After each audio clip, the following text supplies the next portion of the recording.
as mentioned, it is October, I believe. But there's been, I'm getting competing feedback in terms of the check register.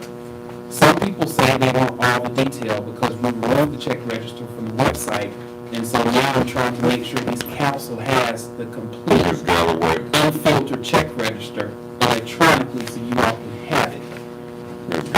On a monthly basis, I've been we got a catch-up period, and I hope I explained this in the submission email. There was a catch-up because we did not post a check register for roughly 10 months. So that was the 600-page version. But then on an ongoing basis, I started to create that report on a monthly basis. You have less information to go through. But still, it is cumbersome to do it on a check run. It is a bit cumbersome to prepare it with the information that I provided on a weekly basis. On a monthly basis, it might be too much information. So, or we can just have a aggregate report which lists spend by vendor as opposed to having every single transaction.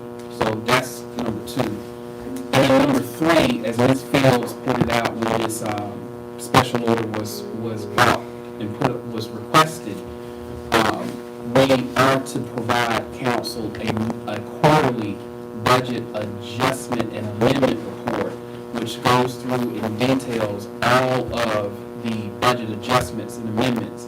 And I think Ms. Fields, you are correct. I did go back and look at the financial stability ordinances, and we do need to present the adjustments and the amendments. And so not everything comes to you all because the threshold's at $25,000. So I did misspeak. I wanted to put that on the record. So those are the 3 things I just wanted to talk about. That's my introduction. My quick question I have multiple calls and spoken to other colleagues who do not understand why the check register is not on the website because it is part of the transparency process. So can you tell me why that was removed and whose decision was that? And is there a check and balance to decide whether that's on there or not? Okay, so it was my decision. I researched and looked, and there is nothing that mandates that the check register be posted. My concern is that I tried to express to you all before. I need to get up and do something. Keep your shit. My concern was I don't want us to put out.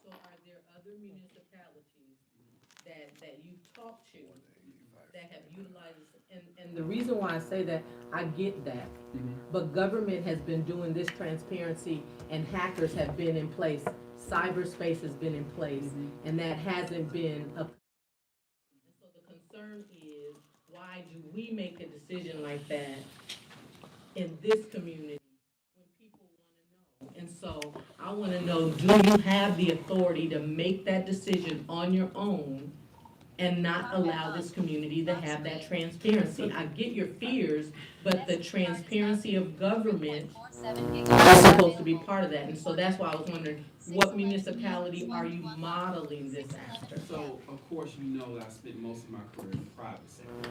So, obviously, they're different rules. Now, I did research and make sure that there's nothing that compels me, requires me to post it. But at the same time, the research that I did also, my research and my experiences show you just don't get that level of transparency. Now, I welcome your concern, and that's why I feel that the information should be put out there. But again, I don't understand why it is that the raw information should be out there to show those spending patterns. because I've seen, I've had discussions with different risk managers. Right, but can I just ask, before you go there, what research have you gone through Oh, yeah. to see that this is not, I mean, you've gone to the Treasury of the state? No, And, okay. I've talked to different risk managers, I've talked to different insurance experts and also risk managers. Because remember, in my previous life, I worked in risk and controls, right? I mean, you work in banking, you know how this works. So I can present that to council.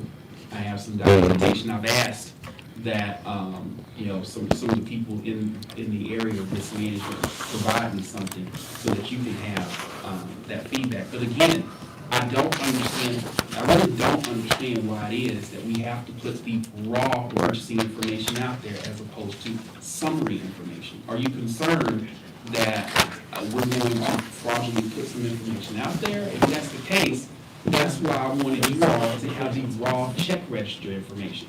That's why I've been providing it to you. So at least you guys, it's not on the internet, but at least you guys have that information. So you know that you have raw information on reconciliation. Now, I did that the first time, I was confused. But why am I getting 627 pages of information?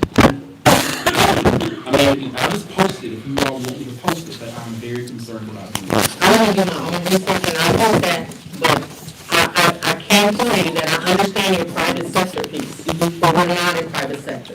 I think another of my concern is, and I'm going with this, is that you don't have another municipality that you can say is doing the same thing. And we have government entities that are larger. I'm just saying, we should have someone that we can, say. But not all municipalities are posting their check register online. That's what I mean, that's all I was asking. Are you saying that you spoke to a municipality that's not? You said, no, you hadn't, that's why I said But I've that. also done the research to know that not all municipalities, and definitely municipalities of this size, are not. I know Detroit's not. So, I mean, and again, this was my vision of a compromise. You all have the wrong information. It's not posted so the world can see. Remember, just not just Flint, but the world can see it. But at the same time, some of the report information is online. That's a little less. That's a little more difficult to hack. And I felt that was a nice compromise between the level of security, but at the same time, the right level of transparency. Because you all, as council members, as the owners of, it's a last control, if you will, of the budget and of the city's funds, have that information. So what's online now? Nothing's online now. What I'm saying is, that's what I want to discuss with you. Right now, what's happening is every month you all get the raw check register. That Janelle has. That Janelle has. Every month, that's what you all are getting. So what I'm proposing is, along with the raw check register, I can create a summary report and post it online. Like this. No, it would be a lot smaller. It would just, so instead of, let me show you this. If I pay, let's say I pay vendors, Gator Enterprises, $15,000 a week for 4 weeks, $60,000. So the only thing that will be online is the aggregate information. He got $60,000 in the month of March. Now, you would have the information that says he got a check on the 12th, he got a check on the 19th, he got a check on the 26th, and he got a check on the 2nd. You would have that information. I'm just saying I don't want everybody to know that level of detail. If I take layers of detail out, you have it. You can, that way you have control, and you can make sure that I'm being honest and being transparent, but at the same time, the world doesn't necessarily need to know that there were 4 checks for $15,000. They need to know that there were $60,000 to Garrett. Why does the world need to know that the 2nd, the 12th, the 19th, and the 26th that Garrett got $15,000? That's what I'm trying. If someone can explain it to me, I'm going to cooperate 100%. I just don't understand why we need to have that level of detail out in cyberspace. But this doesn't have that type of detail. This is budget to actual. I'm sorry. This is a totally different report. Oh. I didn't print out the budget. I didn't print out the check register. Okay. I'm trying not to print out check registers. Janelle said it's about 2 Okay. pages long. Okay. So that's why I welcome your concern about That's not, transparency. I'm saying people have said something, I'm just, I understand. I'm the voice of the people. And by the way, as I did commit to council, anybody that wants to see that wants to come and get a paper copy, I know that's a large document, but anybody wants to come to the office, we can make arrangements, I'll put it that way. Mr. Davis. Thank you. Mr. Chairman.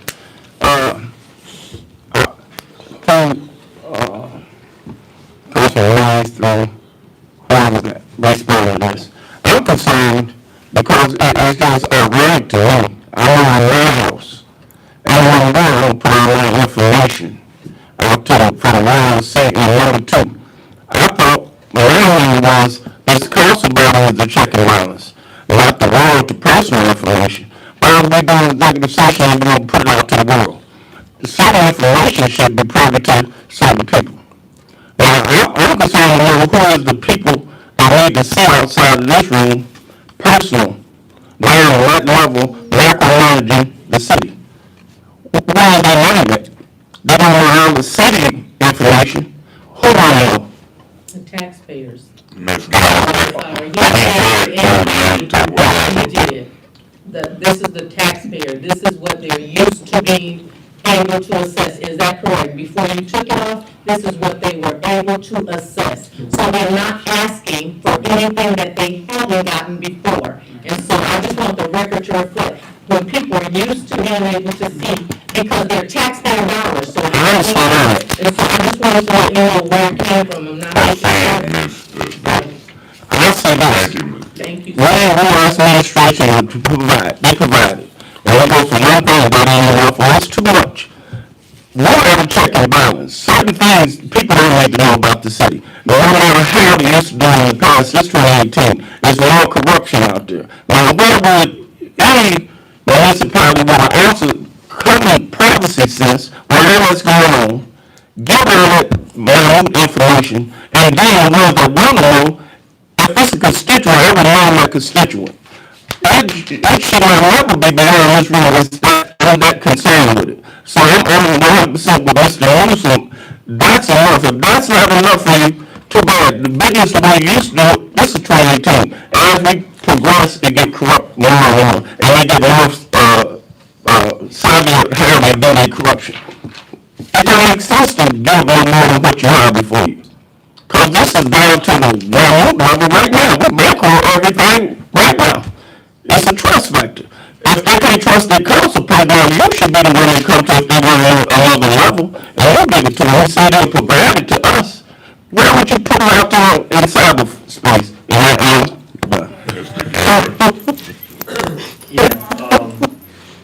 I do understand the importance of transparency for residents to see how much money is being spent to these contractors or to anybody. But I do also understand the importance of keeping the specific dates when we're spending the money so that stuff don't get lost in cyberspace. That's a whole big thing. And I do want to know more about the aggregate report that you do plan on putting out there. How would that go about? When would that start? Because this isn't enough. I'd like residents to be able to see that money. We can start at the beginning. We can start with the what I've been doing, roughly in line with the second council committee meeting of every month, getting the budget to act. The target was to get the budget to actuals then. Unfortunately, it's been slipping somewhere between that date and the end of the month. So what I could do is by the end of this month, when you all will see the next report, we can create a report, a draft report that we can distribute for council. You all obviously are going to get the raw check register like you've been getting, and then you can see the aggregate information, right? And then you can make a determination, this is good, this is bad. What I would propose is we do that, come to committee at the beginning of December, discuss it, and then we make a final determination of what we're supposed to do. And what I don't want to have happen, and again, I want you all to have a continuous flow of information, right? So you all have been getting, you all had a catch-up report. It was 600-700 pages long. Ms. Galloway was concerned, but that's what the point was. You had a 600-700 page catch-up. Now you get about 200 pages now. So when we go to December, we add to it that report that we're going to line, start discussing at the beginning of December in that committee, and then we post it with you all. And that plans on posting that every month and from there on out. Mm-hmm. So It will residents can get coincide. full. It will coincide with, so you all get the raw check register and the summary report, and the summary report would then be posted as well. Yeah, that sounds good. Thank you. Ms. Fields. I have some other things I want to ask you about, but I believe concerns in this kind of cyber world, but I believe there are lots and lots of taxpayers out there who used to actually go through and check and see who we're writing checks to. So I haven't seen what your sample aggregate report would be like.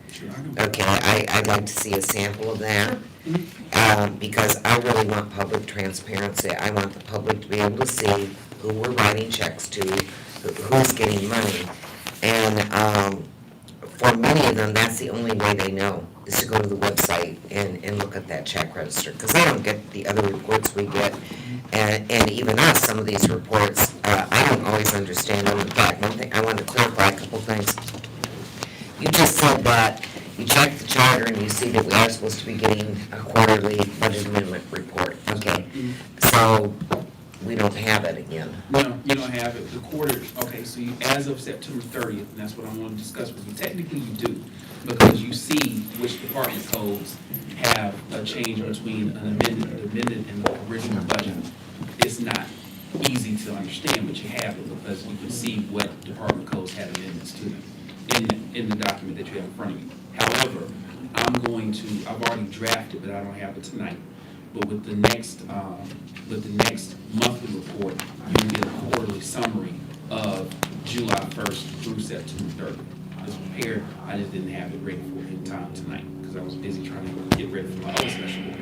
Well, what happened to the quarters that from January 2018 up until current? Yeah, so that was last fiscal year. I'm happy to provide the laundry list.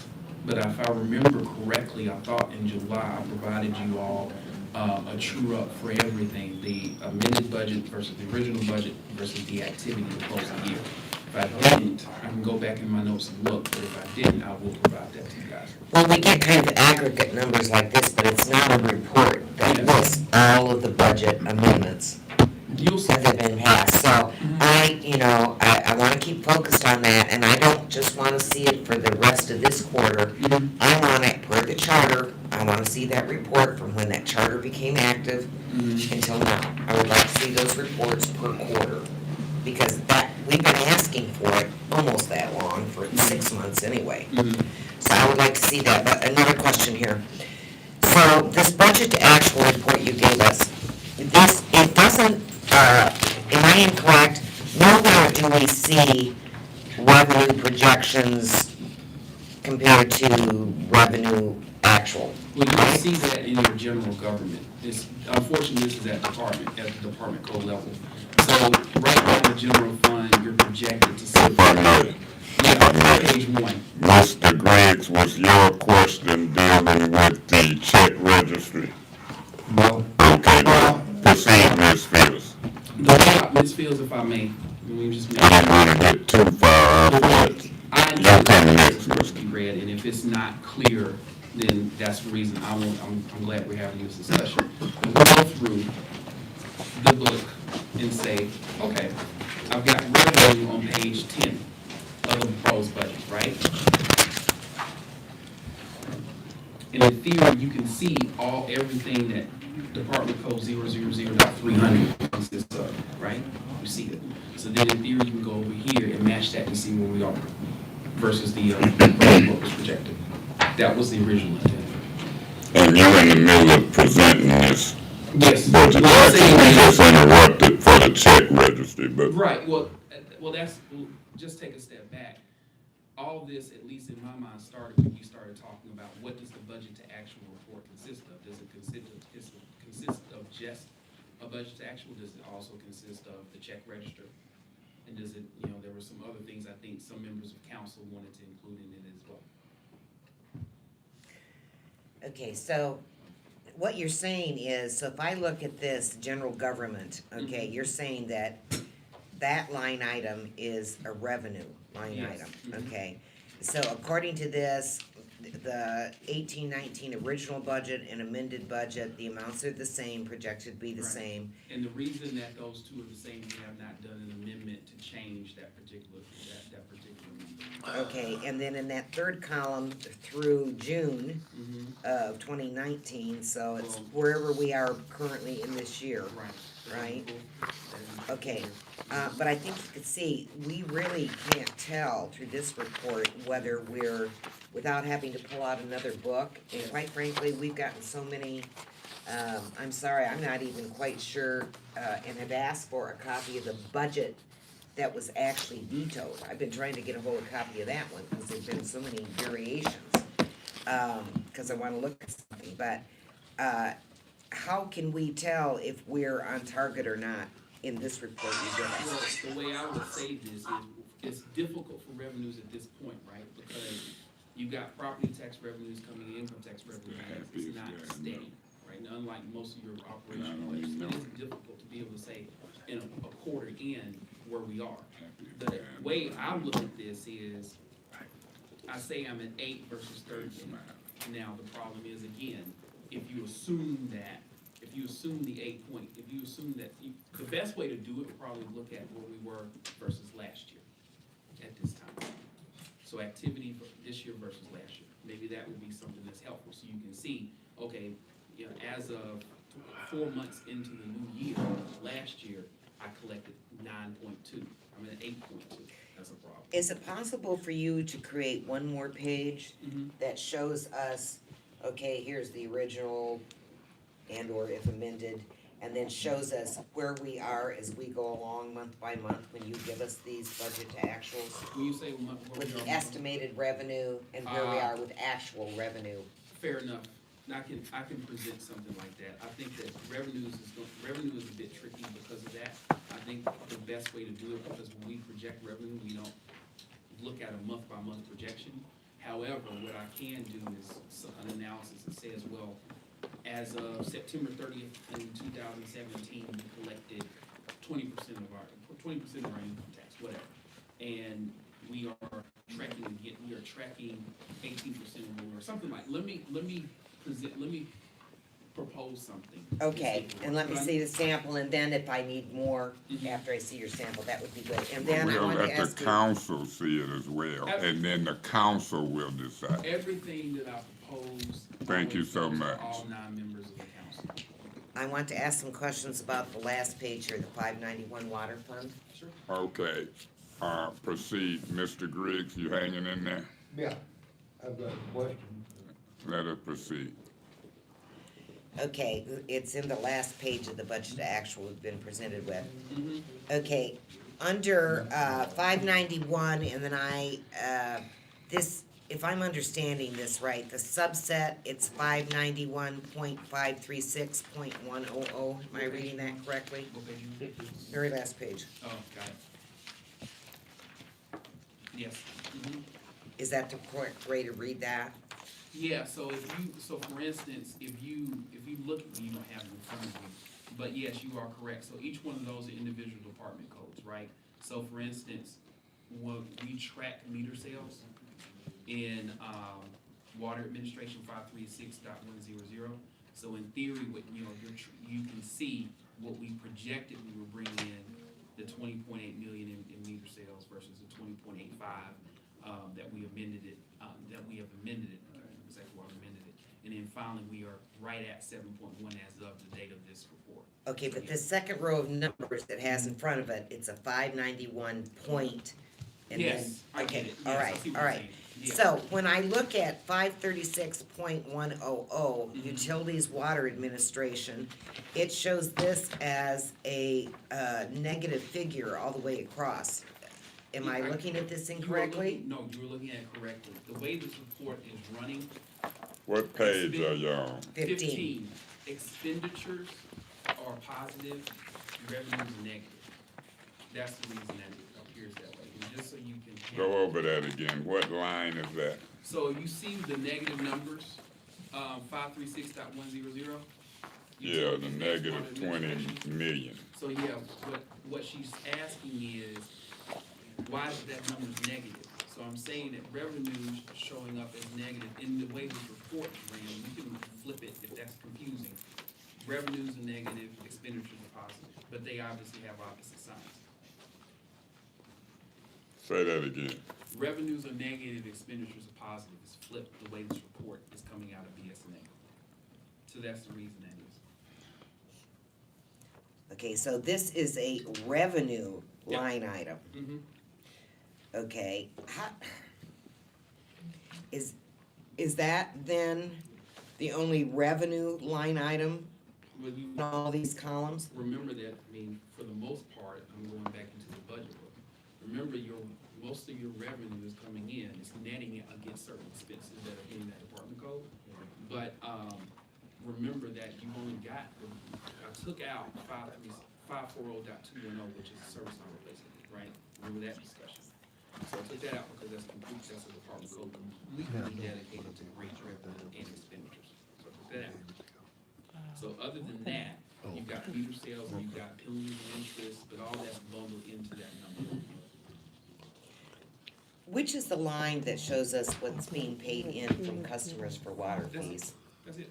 Meter sales, that's included in that. 536.100. So if you would like. Hold up before you continue. If you still answering her questions, because you were in the middle of a presentation, I'm encouraging questions. Mr. Griggs got one. Ms. Fields, continue. It might be easier for the revenue numbers that we break out by account number. Because if we can break that out by account number, you can see meter sales versus penalties and interest versus any expenditures that will go against that. So that you can clearly see, this is what we thought we were getting meter sales, this is what we thought we were getting penalties and interest. It seems like you're very interested in revenue, which I don't blame you, that's what I would think over as well. How are we tracking against the revenue that we have?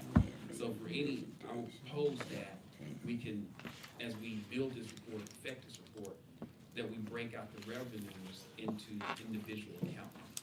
So that way you can see specifically how, what's that. Okay, well, I have, At this level of granularity, I think it might be, you might be missing something, I do agree with that. I have questions about the water optimization, capital improvement, and water plant capital improvements, but before I go on with that question, I want to ask you. So the way Mr. Sabuda had set up receiving our federal and state grants, which we've talked about multiple times, instead of putting it into the correct account, which was 296, he put it directly into 591 and 590 sewer and water funds. Right. Okay, Well, it was just 591, but yes. it was just 591. Yeah, I can't remember if you put the salt off the top of my head. Okay, so are you telling me you have now gone back in because in actuality, that presented a very confusing face. I don't know what our auditors thought of that. Ms. Fields, we getting a budget to actual report. As far as governmental ops and all of that, I mean, we in the middle of a presentation of budget to actual. Your colleague, Mr. Griggs, is patiently waiting. Continue, but I'm just listening. I wanna hear and get this budget to actual presented, and once we do that, but, continue. Do we still have any 591 accounts Mhm. that you've put federal and state grant money in that we're seeing here? You aren't seeing it there because I pulled that out of this report because I didn't want it to warp your fund balance projections.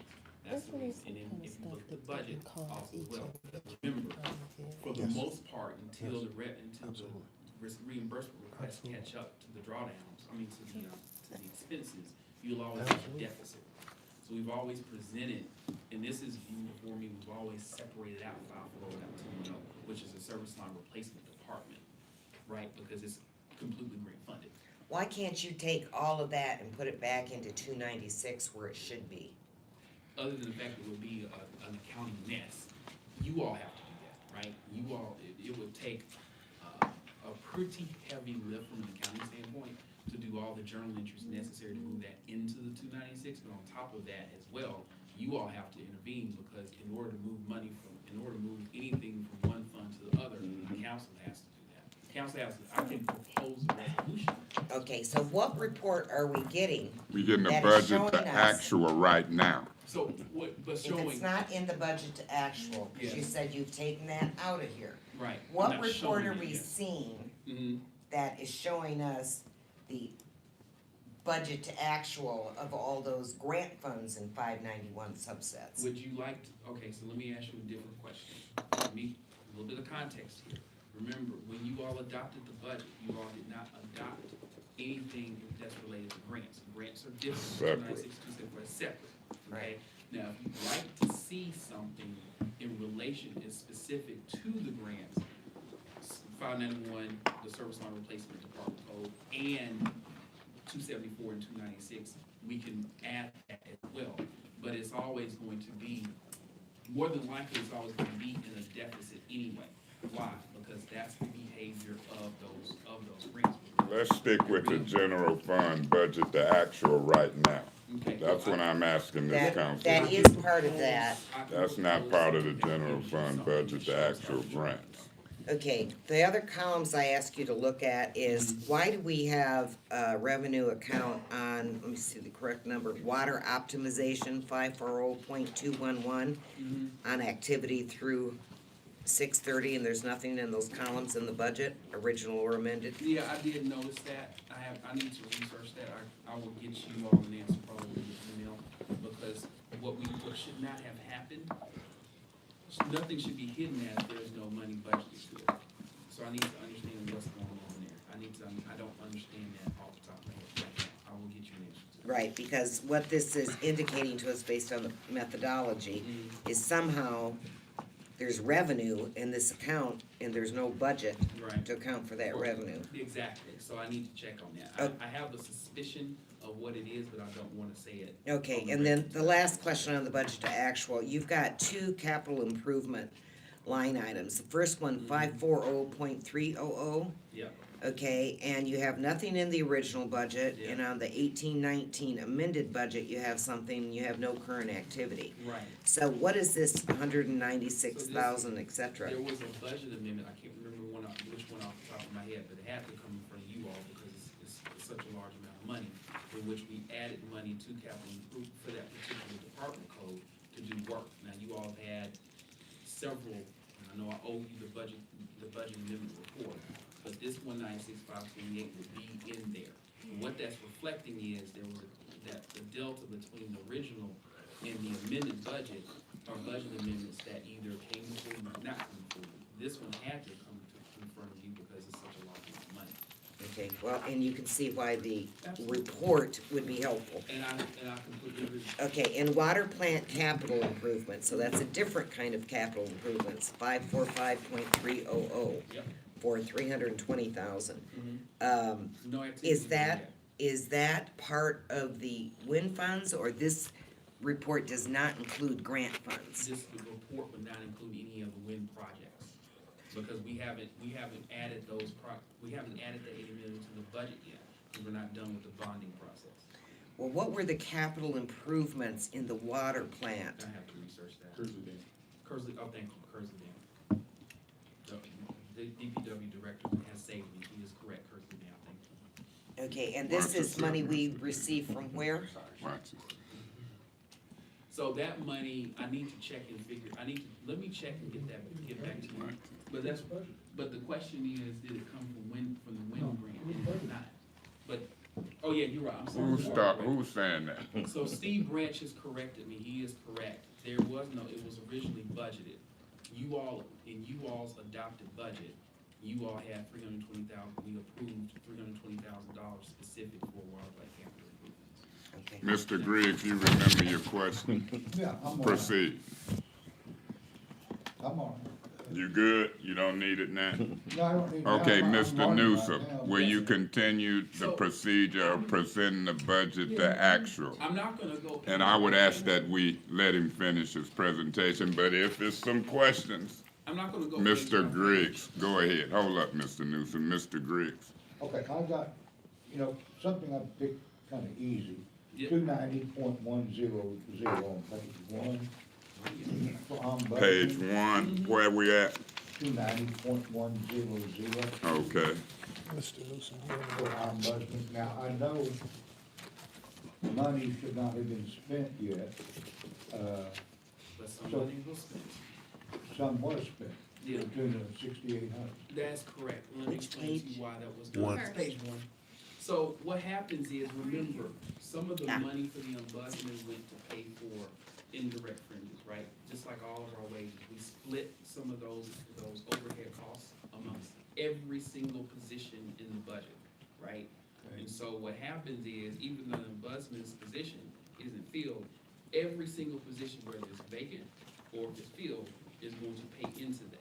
Is gonna pay into the 627 fund for insurance, right? So we're self-insured city, so that's the way that works.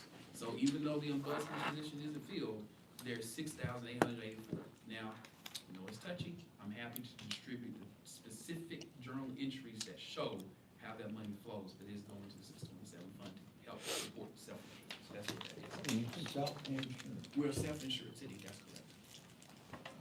So basically, the way our benefits work, Okay. we budget a certain amount of money by position. Those, regardless of whether, so like for instance, great example is the pension, right? So every year we pay, I think this year we pay about 22 and a half, I can't remember off the top of my head, but it's roughly about 22 million. So what happens is, when I explain this during the budget process, what we do is we take every position that's in the defined benefit plan and allocate that cost between the fund and between the positions. Now, it doesn't matter if the position's filled or not, that's our estimation of how much each position should go to support those plans, whether it be the pension plan, the hybrid, whatever it is that's sitting in 27.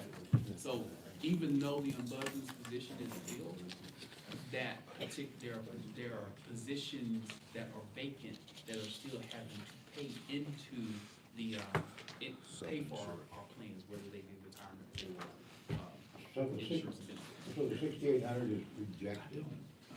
He can use mine. So the 6,800 is projected? No, it actually went in. It actually went in, like I said, the general fund, what happens is, just like city council, if you all look, you don't have the account number level. If you all look, you will see that for, let's say for Janelle's position, her position is so much a month to support those benefits, right? My position, I'm cash only, but Reed's position pays so much a month. Now, Reed decides he wants to move on, his position is gonna be vacant, but we're still, because what we have to do is spread those costs by something, right? So it's by position, by position, so it could be vacant, the position be vacant, or the position would be filled.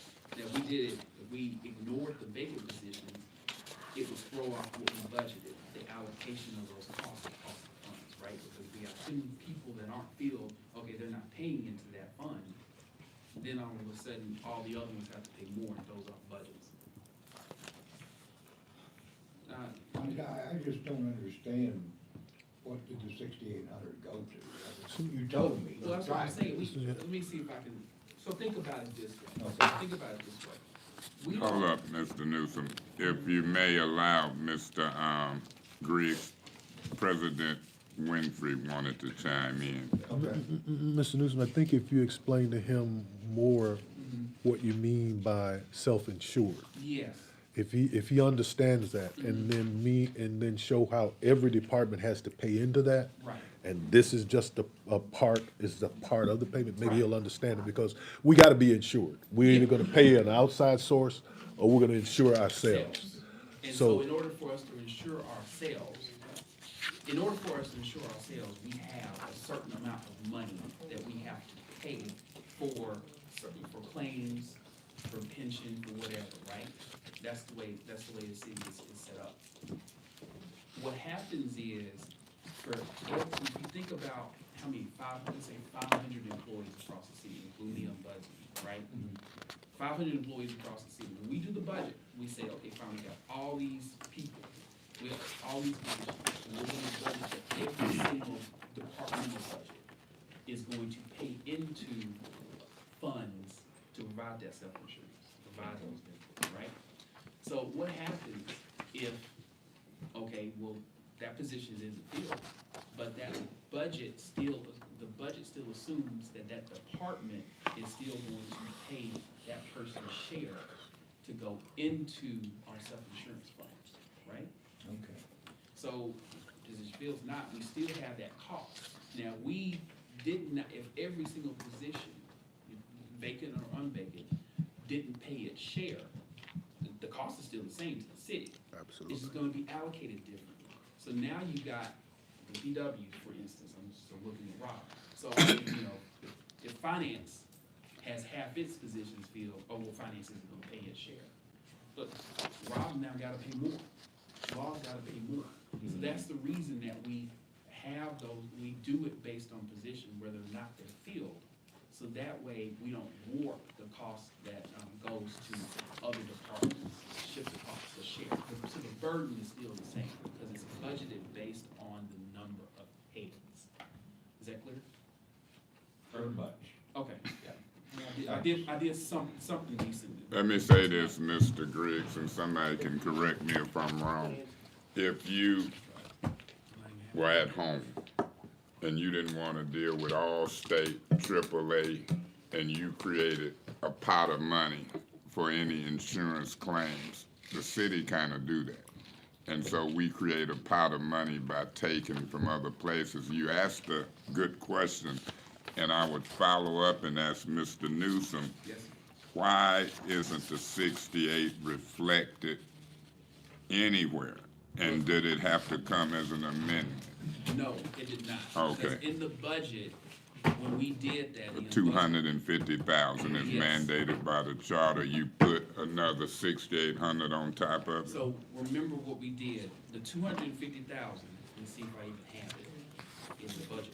So I don't have to say, just tell me, It's explain it. split between wages and fringes, and your fringes are are the share of, the ombudsman department's share of the benefits, remember? So it's a department share, not a individual employee share. So the 250,000 will still show untouched, but the department share was 6,800.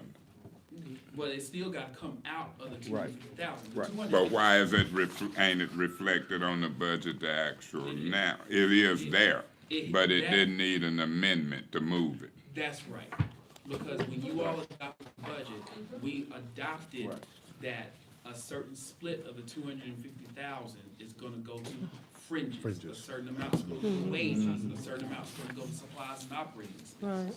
So let me see. So really, we budgeted 250,000, 6,800 has been put where it need to put. So that pot is probably down around 243 something. So you can't see it here because it's not broken out, but that wages and fringes includes broken that. out. That's what I'm saying.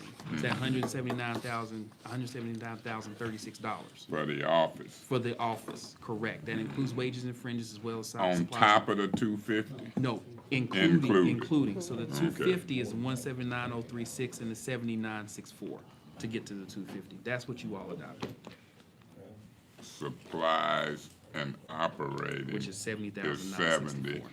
And wages and fringes is the 179. So the 6,800 coming out of the 179. 179,036. Okay, and so when we hear them talking about the ombudsman, deputy ombudsman, any staff is coming out of that 179. If they're gonna hire more staff than We that, need to give somebody them more better money. check in. We need to give them more money. That's Mr. correct. Griggs, I'm telling you, that's the only way we learn is ask. Are you done? Do you wanna talk about this? No, I'm You done. wanna continue? I'm done. All right, Mr. Newsom, So, my position ain't gonna change when you talk finances and stuff, and I don't want council people acting like they know, so if they choose to interrupt, that's fine with questions. Proceed with your charter mandated presentation to the council of budget action. so let me just summarize what I think I'm hearing. I think that Ms. Fields had some constructive criticism in order for you guys to understand this report better. I think this is very positive. So she's not here unfortunately, but you know, we'll break out the estimated revenues and give some sort of report that shows how we're tracking this year versus last year, so we can understand, you all can understand a lot better, Okay. how we're progressing. So we'll add that to this particular one, provide that account level detail for the budget to actual report. In the next budget to actual report, you will have a series of quarterly level, an inventory, if you will, for each of the last quarters, not just the past quarter, but all the quarters of this year, all the budget amendments and adjustments that were passed. So I will include that as well, and I'll find a way and propose a way for us to give you all a report that includes 296 and 274, with the understanding that those funds are exclusively grants and other revenues, and because of that, it's difficult to say that we're doing well or not. They behave differently because it's 100%, or, you know, they're not millage based, or they're not special assessment based, or they're not enterprise funds. So I'll do that. In addition, I'll also prepare a draft for the summary report of the check register. And also, as you all have been receiving, you all will receive the check register as well. We'll have a discussion about what do we post online. Ms. Galloway? Okay, so I just want to, let you know that while you were talking, I went through that check register. 20 pages out of that 115. I mean, and so I just want to give you a summary of some of the things that I would like to see. Like, I want to know the contractors. Yeah. The water, yeah, Boyette. When you say C, help me understand what you I mean, the parts that I wanna see are contractors, the check that, like in here, Oh, I see it what you're says saying. on one day, Mhm. we paid one contractor $97,000. Mhm. One of the other contractors, on one check run day, we paid $805,000. That's what I wanna see. Got it. I don't wanna see interest to any of our employees. I don't wanna see reimbursement for education. I don't wanna see consumers' energy. I wanna see contractors. And so, all of them. And so, in a month's time, on this, just in, well, not even, I don't know, a month, from like August, from October 5th, one of the contractors, you know, in 1 month, we paid them $1 million. I wanna see that, because that helps me to stay on top of where we are with the water crisis fund. But you see, now you understand what I'm gonna say. That's why I think it's important for us to create that aggregate summary report. I'm just so saying, people for me, have to I don't go want through you to. 20 pages. Right, but of I don't want transactions. that. Like, I looked at that, Mr. Newsom, Uh-huh. and I just wanna tell you, as I walk through this, I'm thinking, I don't want Office Depot. I don't want, I'm just saying, and now I'm better now. And now I'm better, I'm telling you what I Hopefully you want. understand why I've been so adamant about, it does nobody any good to get that level of detail. You can't read through it. But what I can tell you is, getting to what I needed, Mhm. I could find myself discouraged looking through that. Yes. The difference is, I don't get discouraged. Mhm. I'm looking through, and I'm looking for high dollar amounts. Like, I'm looking at one contractor, I don't know what they do, but I wanna know, because every other week or every week, this person is getting $2,000. Mhm. And so I wanna know, you know, what do they do? And so I just wanted to share on the record Yes. what I'm looking for, not all, you know, and I appreciate that, but I don't wanna waste paper. So we- I don't want, you know what I'm saying? I don't wanna know those things. So we agree. Okay. That I think that summary report would be helpful. Yeah. Good. Okay, let me say this. Mr. Newsom, have you finished your presentation as required by the charter of budget to actual? I believe I have. Okay, so now in doing that, this is what I've gleaned from this whole conversation, and I waited to I have last. a question too. You say you got a I question? do, Okay, just hold on. okay. The budget to actual can be presented to this council pursuant to the charter by presenting us a piece of paper like you've done today. Would that be a fair statement? Yes. And so what's the difference is on future budget to actuals, if people pay attention and do their homework, they can be presented a piece of paper, a document, and then they can study. That's the only requirement, is to present it. I don't know how much detail we go over this presented, but once it's presented, anybody who have questions can ask. anybody who have questions later on can still ask after they take it home and look at it. As far as the check registry and all of that go, well, a lot of people talk about email. I don't. So it don't matter how many pages it is when they emailing it if they want it. Other council people, but Councilman Mays, I thought I was the only one dealt with old school pieces of paper.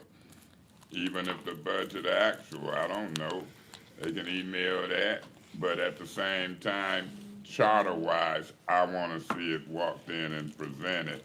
And all charter things ain't lived up to, particularly this new charter, but we doing the best we can to conform. So it's a growing thing. So I don't want you to be tripping from me. I can only speak for one. But as far as you said you made the decision to take the check registry off, I ain't got a problem with that.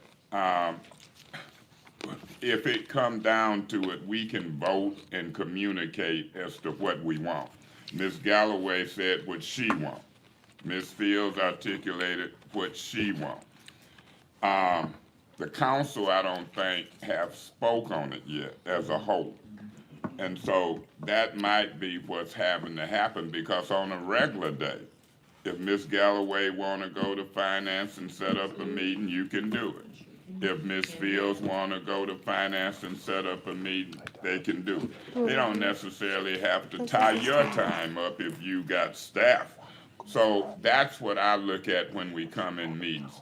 It's a lot of information I want throughout the week, and I have to go get it. But it don't mean it have to be formal for everybody or every council person, because I got that check register. I ain't looked all through it yet. It's not of that interest to me right now. I'm good. You know, I saw some interesting things. I saw what Paul did. I see, but you know, if I want to see something, I'll look at it. If we want to, Miss Galloway said if she want to see the checks to the contractors, that's a different subject than the whole registry. So I'm kind of glad to hear that. But you know, we dealing with an overall budget, I think, of somewhere around 150, 160 million. And contractors is doing stuff real quick. And if you know contractors, if you working from June to November, June, July, August, September, October, November, 6 months to spend $11 million, you gonna see some $1 million checks. I ain't never got $1 million check in my life, but them big amounts don't surprise me. So we appreciate your budget to actual pursuant to the charter. And I think that until the council speak as a whole, whatever you do with individual council people is fine. And until we speak as a whole, keep up the good work. Thank you so much. And I'm being accessible. Ms. Galloway? I just have one quick question. Okay, then I'm gonna do that whole wrap up again. Go ahead. Can you tell me what does retainage hold mean? So there's a 10% hold. So if I pay a contractor, the contractor does $1 million worth of work, we'll hold back to make sure that the quality is proper at all, that they meet the requirements.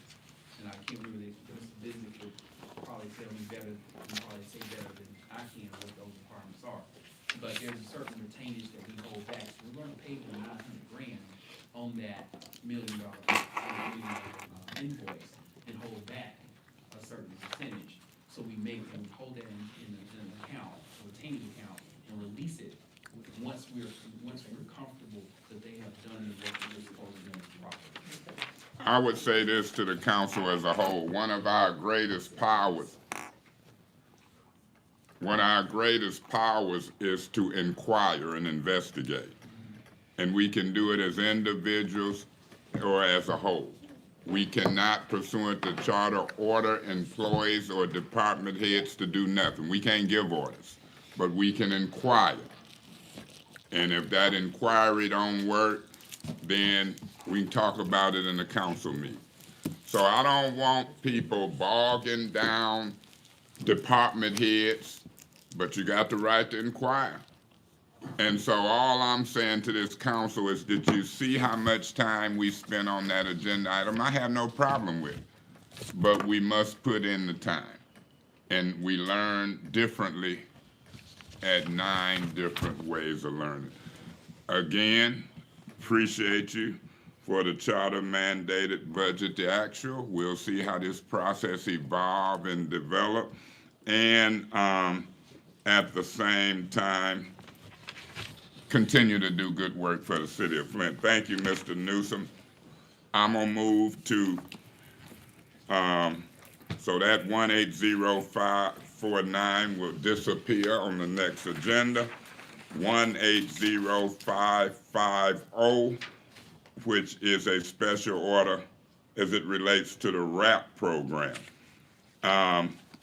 Mr. Newsom, that's the $750,000 or whatever the money is. You got a handout? Proceed. Before you proceed, Ms. Fields should say you requested it. It's on here. We talking about how stuff is on here. Is it something you want to start out saying, Ms. Fields? If not, Mr. Newsom will proceed. If so, we'll wait to hear what your request for the special order is. Let me, go ahead.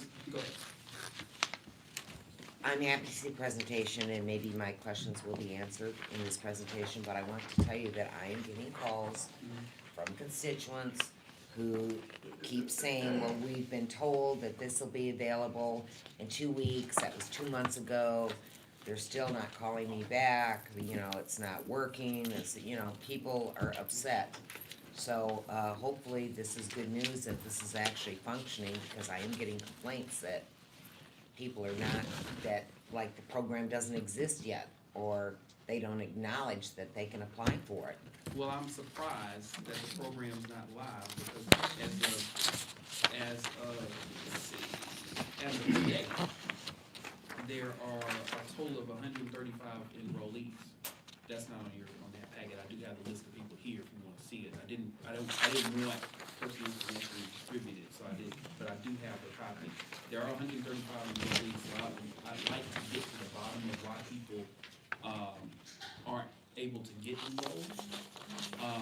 But I think I do have a little bit of good news that might address what I think the problem could be.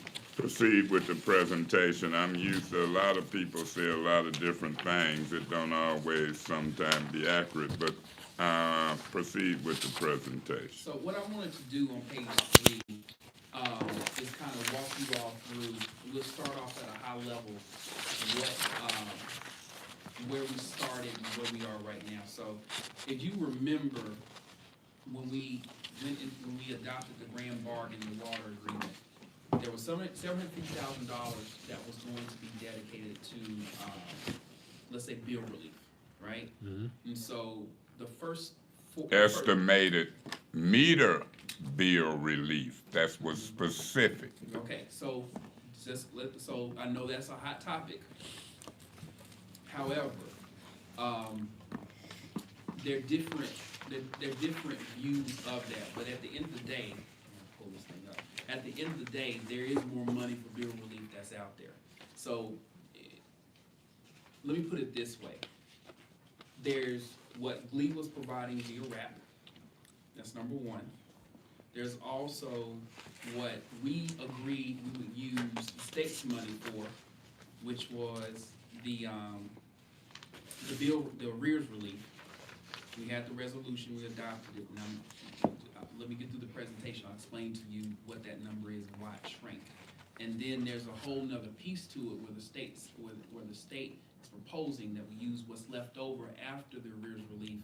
We use that to increase the money that's available to citizens that are income challenged. Repeat that whole little section we just said. So why don't you go to page 3? Go to page 3, okay? Now, I'm wondering what you said the state said. I know what we said when we did it. I just wanted to make sure when I started responding, so I asked, would you repeat that again, what the state said about money we proposed? I understand that, Councilman. What I'm saying is that we said that we were going to use a certain amount of money to help people that had seen underestimations in their water bills. We'll use that a certain amount of money to let's say, to subsidize those accounts, so they didn't have to bear the brunt of those large corrections.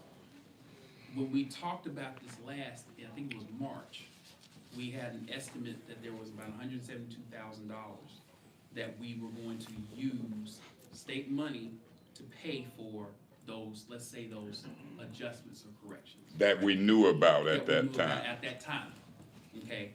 So you know what? Why don't we shoot ahead, because I know this is gonna be a tough topic. Shoot ahead to page 5. Howard.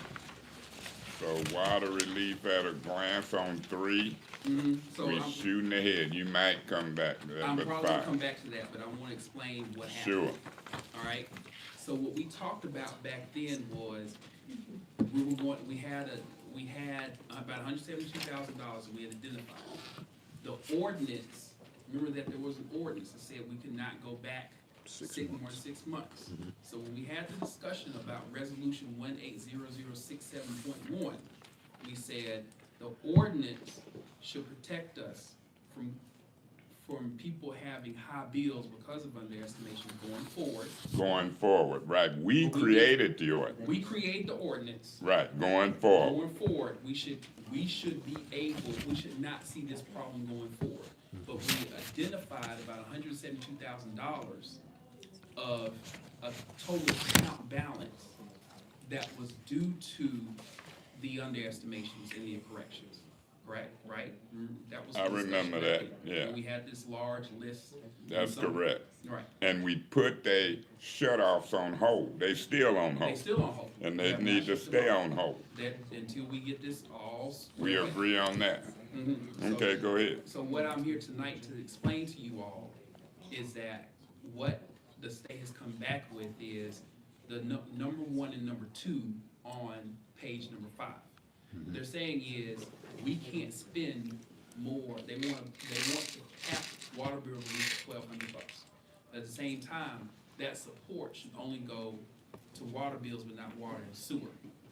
We sent the list to them with the dollar figures, and it had no cap, and it also had water and sewer account. Okay, let's stop right there. Mm-hmm. We've been hearing this for months. Mm-hmm. We did some in good faith, amount of money certain, and then we cut a deal. Now, here they go changing the intent of our deal. We got a lady we know of with $6,000, and they want to cap it off at $1,200. And now they want to tell us it don't include sewer, and that's how we do the unmetered sewer, based upon the Water. estimated water. So who are they to tell us? And who are they to piss me off after we done did a deal? And that was a key component of the deal. So I'm gonna say to you in the administration, I don't care what the state say, we can fight with the state from now on. But it's time to lay this to rest. I don't mind fighting with the state. I don't mind trying to get votes, subpoena them, bringing them in, doing, see what's what. And I don't trust them no more. I get it. And so if you have to find 179 or whatever, or if they have to stay on hold from now on, it's time to clean up these estimated accounts that some of them went back 3 years or so. I get it. And so I'd like to see a budget amendment for the 179 or whatever to clear these folks out, because the people I'm dealing with still calls me periodically. I'm tired of telling them, hold on, your water ain't off. It shouldn't get cut off. They looking at that 6,000 on their name. They looking at that 3,000 on their name. And now here we arguing with the state. Don't send me this message. I heard it. It ain't changed in months. $1,200 cap. So this is what I'm asking the administration, and you tell me what the mayor and anybody else say. I'm asking quickly, and I don't care if it have to come out, if you still got 16 million or you done dropped. I know where some money is at. Not all money. Look, don't interrupt me, please. I'm serious about this. It's months. It's serious. It's big. If I don't vote with you or with the deal, it ain't going. We cleaned up some mess from a past council, in my opinion. and we cleaned up some stuff and got the water source straight, and it opened up the door to see where this other 120 million could go. Whether it go to a plant, it go to pipes, meter replacements. We've done well. And now on something measly, we dealing with hundreds of millions, and they want to argue with me about 179,000. Enough is enough. Then drop 750,000, arguing we in the middle of millions. I ain't buying it. This the day, I don't care nothing about this paper. If the state ain't fixed it, we gonna fix it. Now I'm gonna entertain a motion. If I may finish. If I may finish. If I may finish this project, I'm gonna entertain the president, but somebody ain't did something right with the state. And if y'all can't get them to do 170-something thousand or 750,000, this is the day I'm finna get involved. Mr. Winfrey? Yeah, and Mr. Newsom, when I look at this cap at $1,200 and I think about those figures that caused us to negotiate, I ain't see nothing that was $1,200. It was $10,000, $5,000, and I think one was $3,000. And that was what we negotiated with them to put into that contract. And now I do have a problem as well. Now they're trying to say, well, okay, yeah, we negotiated it into this contract. I feel that we should decide here at this city how we're going to disperse that money, not them. Well, and let me say this, Councilman, and I understand your anger and I respect your concern. Let me say it this way: the concern is you're giving a large amount of money to people to actually use the water, notwithstanding the fact. Please let me finish. I'm just telling you. You didn't let me finish, but go ahead. Okay. See, I'm chairman, and I called on him, and then you go to talking. In a minute, I'm gonna say, recognize me before you talk. Proceed. Okay. So the concern is that you're giving large amounts of money to people that actually use that amount of water. What the state, and I'm not gonna, we have our issues with the state. What they're not saying is we're gonna use them, we're gonna take the money away. Their concern is that if we were to do 6,000, 5,000, 8,000 to individuals, then that takes less money away from their original intent. And again, I wasn't part of these negotiations, so I'm at a loss here because but I wasn't in the room. But they're still saying that there's a pot, in their minds, you still want to use a certain amount of money to supplement the RAP program, because even though there's more money than we originally thought was coming to the city of Flint, it's still bare bones. $425,000 over 2 years is nice, but why not supplement it with an additional $500,000?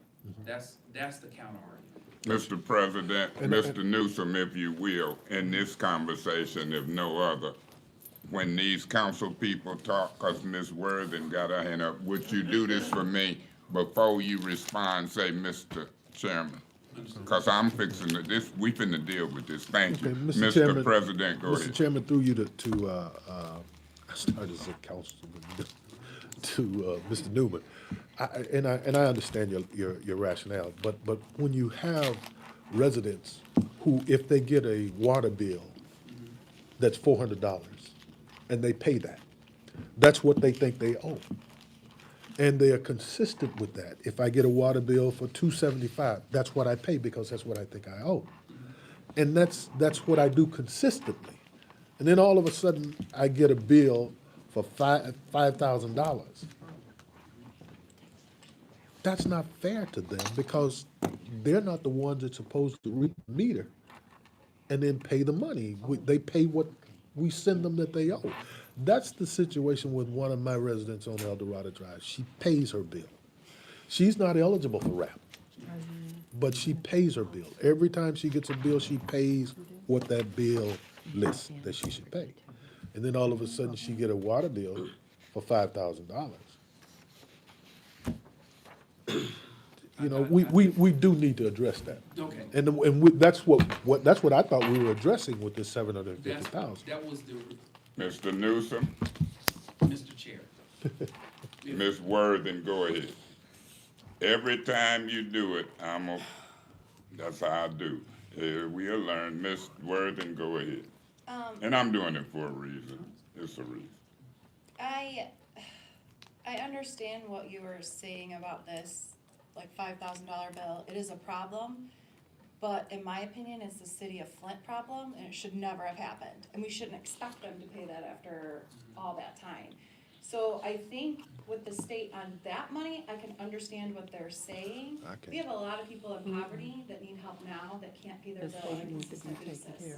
So however we fix that $5,000 whatever problem, it may not be with the state, it may be the city, and it was the city that caused the problem, not the state in that specific instance. So in this, I would like to get this started and agree on how to help my residents who I get calls on frequently, getting their water shut off, not being able to pay, seniors making $700 a month. I'm mostly concerned about that, getting started because they can't even pay their bill on a monthly basis. But I agree we need to address this, it just may not be with this money. Mr. Guerra? Yeah, I am concerned with the cap at 1,200, because I do remember the discussions, and the reason that we requested that amount of money, I believe, was to pay the full amount for those residents. And I remember having a conversation where it was discussed, was it paying partial back while holding half of it to gain interest? And then again, I never heard anything after that, so I don't know why we're not paying in increments at least, the very minimum, to kind of chip off that fund and go, but not paying it all up front. What's the best way to do that? Mr. Chairman, if I may. Mr. Winfrey? Right, and Councilwoman Worthing, I get you, I understand, but, and I would, my sentiments would be the same as yours if we had not specifically stated the reason why we wanted that 750, because we, in the negotiation, we talked specifically about his resident with 10,000, my resident with 5,000, and we made it, there was a meeting of the minds as to why we wanted that $750,000, and it was because the city had gone back and actually, whatever they do an assessment or go back and look and see, get actual readings. Now, had not we been in a negotiation contract with Gleewa, we probably wouldn't have been able to get that in the deal. But that was a part of that deal. And I don't expect them to start changing it, manipulating it, once the deal has been made. That's where I am with that. But I understand what you're saying. And Mr. Newsom, I was doing that on purpose because I wanted you to see how it feels being a council person. And I wanted to see if you had the discipline, because some of us as council people don't. It's hard to listen to people and do stuff in a certain order. Mr. Newsom, can you respond? Mr. Chair, if I may. You may. So, going back to Councilman Guerra's concern. Oh, okay. The compromise we worked out when we were envisioning the resolution was that we would use X amount of dollars, I think it was $172,000 was the calculation we came up with at that point, to pay for those corrections, those modifications, is probably a better way to say it, those modifications. And the balance of the money, if we could find additional money to supplement it, then we would create a perpetual fund. The problem is because it's coming through to us as a grant, there's certain limitations that we can do with it. But at the end of the day, you know, go back to page 3, even if the figure grows, you still have 7, 8, depending on what the number would be, $900,000 for income-based relief. And I just wanted to address something Ms. Fields and Councilwoman Fields said Mr. Newsom, Mayor. Sure. You do realize that when we proposed this, it was $25 million that wasn't a grant set and allocated from the Appropriations Committee of the House and the Senate and approved by the by Lansing. That wasn't a grant. $25 million. So I ain't buying into who's switching and doing. We'll get to that, but I'm sorry just for that point. Proceed. Mr. Chair, if I may. You may. To I Mr. mean, we can drop that. I think you know what's happening. I mean, all council, I just, you know, Yeah, I understand, but going back to what you were saying before, my concern is that, you know, the 425 is what we're working through with Wayne Metro and G-Card currently. And that's, these 135 people are enrolled in that program. At some point, that money's going to be exhausted. And, you know, we'd like to figure out a way to stretch that out, or at least give a little bit more relief in the short term, so that residents don't, you know, so that these programs can be sustained. That's all I'm saying. But I understand Councilman Winfrey and Councilman Mays. the only relief right now they got is we froze them accounts and keep them from shutting off. As far as I know, they ain't had a dime of relief, not even the 1,200 to show movement. We'll get there. But when we proposed this, I proposed it. And I knew about the 25 million, and I also know what the intent was. And so we gonna talk about it, and I ain't for talking. We done talked for months. I'm for motions, moving money, budget amendments, clearing this up, and then we'll see what we replace and reimburse, because we already got reimbursement on here. To Ms. Worthing's point, it ain't just residents' fault. I have to look at the detailed account as to water credits. I would have to look at them accounts as to we paying some of the highest water bills in the country. I'd have to look at those accounts as it relates to underestimates, overestimates, capital improvements that wasn't done by people before we got here. That's why it's serious to do what we do now, but I'll reserve my request for action until Ms. Fields and you and others speak. But this is something, I don't like stuff hanging out that long. And for this amount of money, 170-some thousand, I ain't got to beg the state to fix people's problems. I make headlines fixing it with our money and then get some more money from her. I don't think we gotta argue with Gretchen and them as much as we did with Snyder and them, but Gretchen and them don't control the Appropriations Committee. But I'll sure bring them down here if I'm keen. That's why we testing this subpoena with Amy Epke. I'm looking at this stuff. I'm looking at a lot of stuff I propose, and when I propose it, then folks jump all over it and know more than I do. Ms. Fields? What do I tell constituents who call me, and where do I send them? When they say, I've been down there, they're not responding, they tell me the program isn't starting yet. Who do I send them to? You? Councilman, if I may address. You may. You can, no. So, G-Card should be handling this. You can call me, I'm not sure I'm gonna be able to answer. But G-Card should be handling this, and I do want to understand, because I'm seeing the numbers, I'm watching the numbers, but, I'm not, I don't hear the complaints, so I wanna get that feedback. But as far as I can tell, G-Card is handling this, and along with Wayne Metro. So is the problem, they're dialing the number, they can't get a response? Is the fact that they can't get through the eligibility process which G-Card holds? I just need to know where the holdup is. They can't get an answer on the phone, they're still not through the eligibility verification process with G-Card. Just, I need a little bit, and you don't have to answer the question now. In order to find out where the glitch is. Right. Well, I will go back through my notes. I can send you that information via an email, but it's too bad Ms. Galloway isn't here, because she indicated she's also getting those calls. I don't know if the rest of council's been getting them at all. Well, I'll reach out to Ms. Galloway. So Okay. And try and All right, thank you. And that cell phone number to call you on is? is 1, 2, 3, 4, 5, 6, 7. I'd like to recognize One more time. one of my favorites in the room, Miss Pugh, Miss Susan Wilcox. Have you finished the presentation on the RAP? If not, proceed. I would like to close by saying I understand the concerns of council. I will go back to the state and push one more time to see if we can provide you all an update next week in committee The problem that. You wanna take President Winfrey with you? No, I'm just kidding, it might be a No, conference no. call, but we serious about I this. understand how important this is.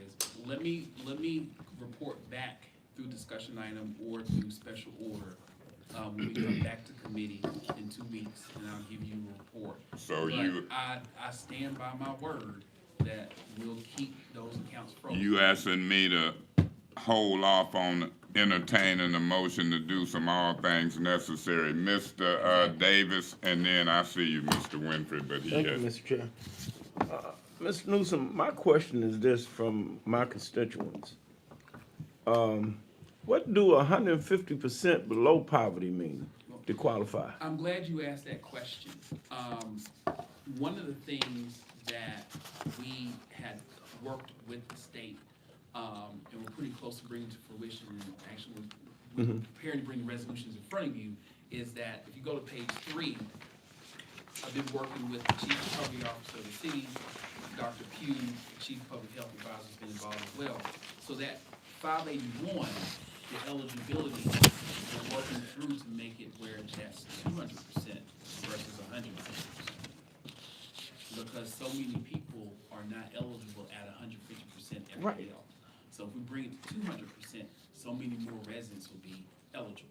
So Well, that was. I'm lost at the meaning of 100%, 150% below poverty. No, 150% of, so I can't remember that number, so 1.5 times the federal poverty level is what you have to make or below that in order to be eligible for the 425 at the bottom. That's LEWA and Wayne Metro, that's the traditional RAP program. Okay, What we're saying is, what we're proposing is that there's an additional $581,000 that we can bring to the table where you can be More 200%. So you make a higher income and still be eligible so I'm double there. the federal poverty level versus 1.5 times the federal poverty level. because complaining is everybody over on my side of town, when they apply, they don't qualify. Yeah, because they make And it's hard, but- just too much more money. But if you raise that eligibility to 200% Right. versus 150%, more people will qualify. Those people on the margins will qualify. So that was the intent for the 581, that there will be a wider eligibility. Mr. Davis, will you indulge me, and I'm gonna go back to the floor. Let's say the poverty level is $20,000. Just close. 100% below the poverty level would be 0. No, above. So Above, 100%. so y'all saying below, but it's It's above. above. So 100% above the poverty level, Would be if it would 20,000. be, 40,000. No, no, that's 200%. That's 200%. That's Miss double. Worthing, Miss Worthing, Sorry. go ahead. So, Miss Worthing, hold up. If we got sense on this council, I wanna hear from her versus you. Let's see. You just nod if she right or wrong. Miss Worthing, go ahead. Sorry, it's the math. Yeah. You were right, I actually was thinking those numbers in my head, $20,000, if that was the federal poverty Okay. level. Then 150 would be 30,000, and then 200% above the federal poverty level would be 40,000. And then that would be your minimum, or the maximum that you could make in order to qualify. I know, cause I've looked through this, I have 2 kids, so I've come close. Got it. if Was I she may- right? She's right. Let me explain. The key word is Mr. of Luce. versus more. When you say 100% of something, that is 100% of that number. When you say 100% more, you're adding to it. Yeah. So when you say 100% of the federal poverty level, that's 20,000 your example. But if you say 100% more, so that's what. That's what? So everything. 100% more is the 10 or the 20? Will be the 20. That's what I thought. And 150 would be 30. Right. So that would be 50,000. You add the 20 and the 30, and it's 50,000. So however, in everything we're talking about, we're using the term of. Got you. So it's of, it's not above. Yes, that's right. It's of. Mr. Davis, proceed. Well, I thank you.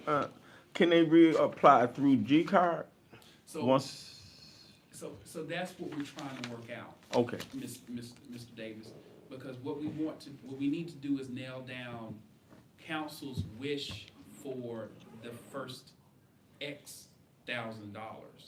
So the original intent was that we would take the $172 disperse that based on what Mr. Winfrey and Mr. Mays are talking about. And then the balance will be the supplement route based on the adjusted criteria that we've been discussing.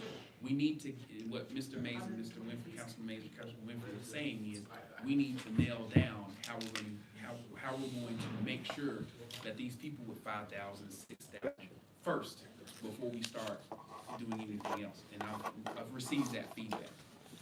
Ms. Worthing, before we go to Ms. Fields, 100% of is different from 100% above. Yeah, because 100% of is just the same, it's just what it is, What is 100% of 20,000?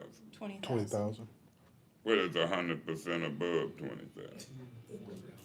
I didn't ask Mr. Winfrey and Mr. Newsom, why can't y'all let this dialogue You just flow? want to answer so apologize. bad. Right, they can't help it. I'm giving them warnings. I just said I apologize. Okay, so of and above is not the same. No,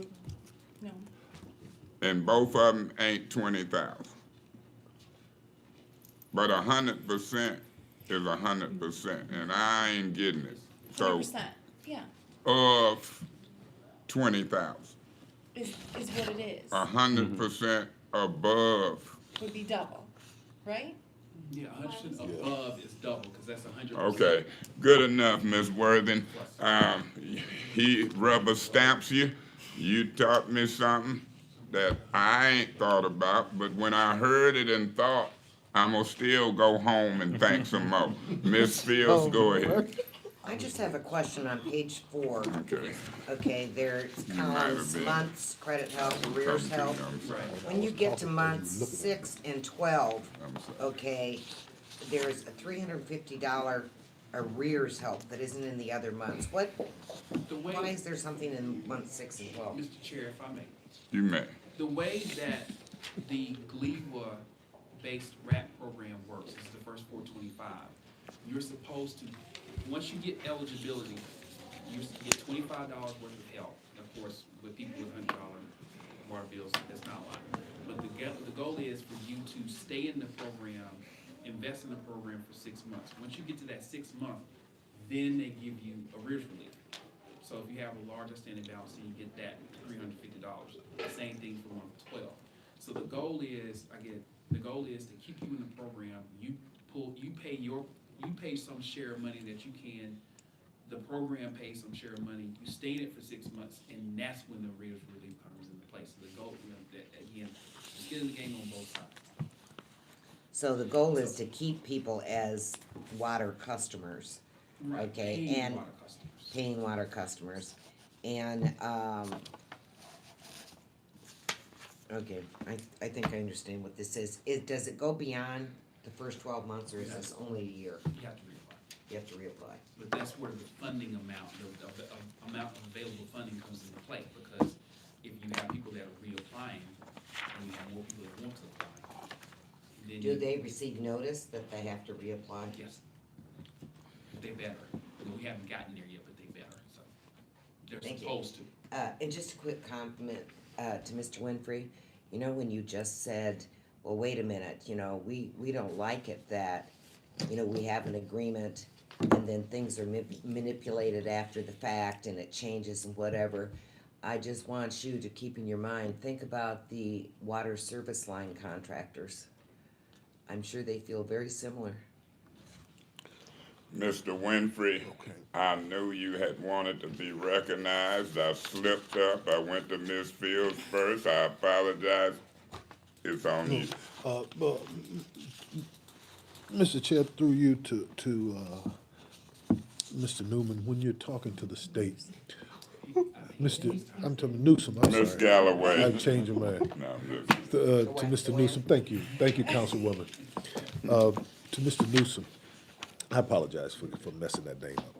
When we're talking to the state, we may want to emphasize to them of the contract negotiations. And I'm not so sure that they can change that just because they're the state, because they wouldn't allow us to change anything. And that is what we negotiated. It wasn't what we thought we negotiated. It was as I said, I don't think you can get stronger a stronger confirmation than the meeting of the minds. That's what we said, and that's what we said we wanted for. We even talked, we didn't even discuss RAP because we knew that the people that we wanted to be serviced from this 750,000, they wouldn't be eligible for RAP.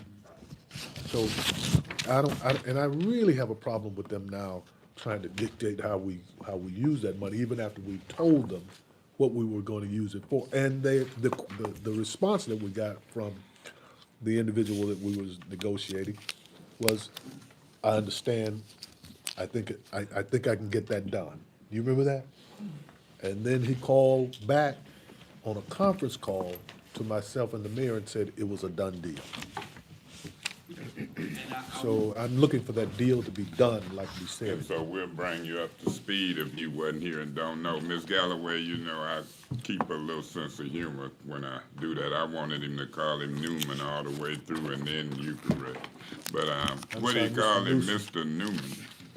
I'm sorry, Mr. Newsom. Mr. President, Mr. President, Mr. President, Ms. Bills, let's proceed.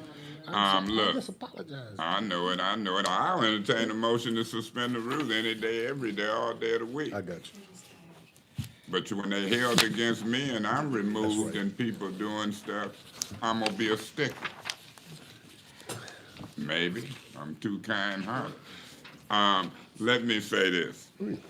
Is that the presentation of the RAP program? Yes, Mr. Chair, if I may, I will bring forth an update in 2 weeks. I will go back to the state and share concerns.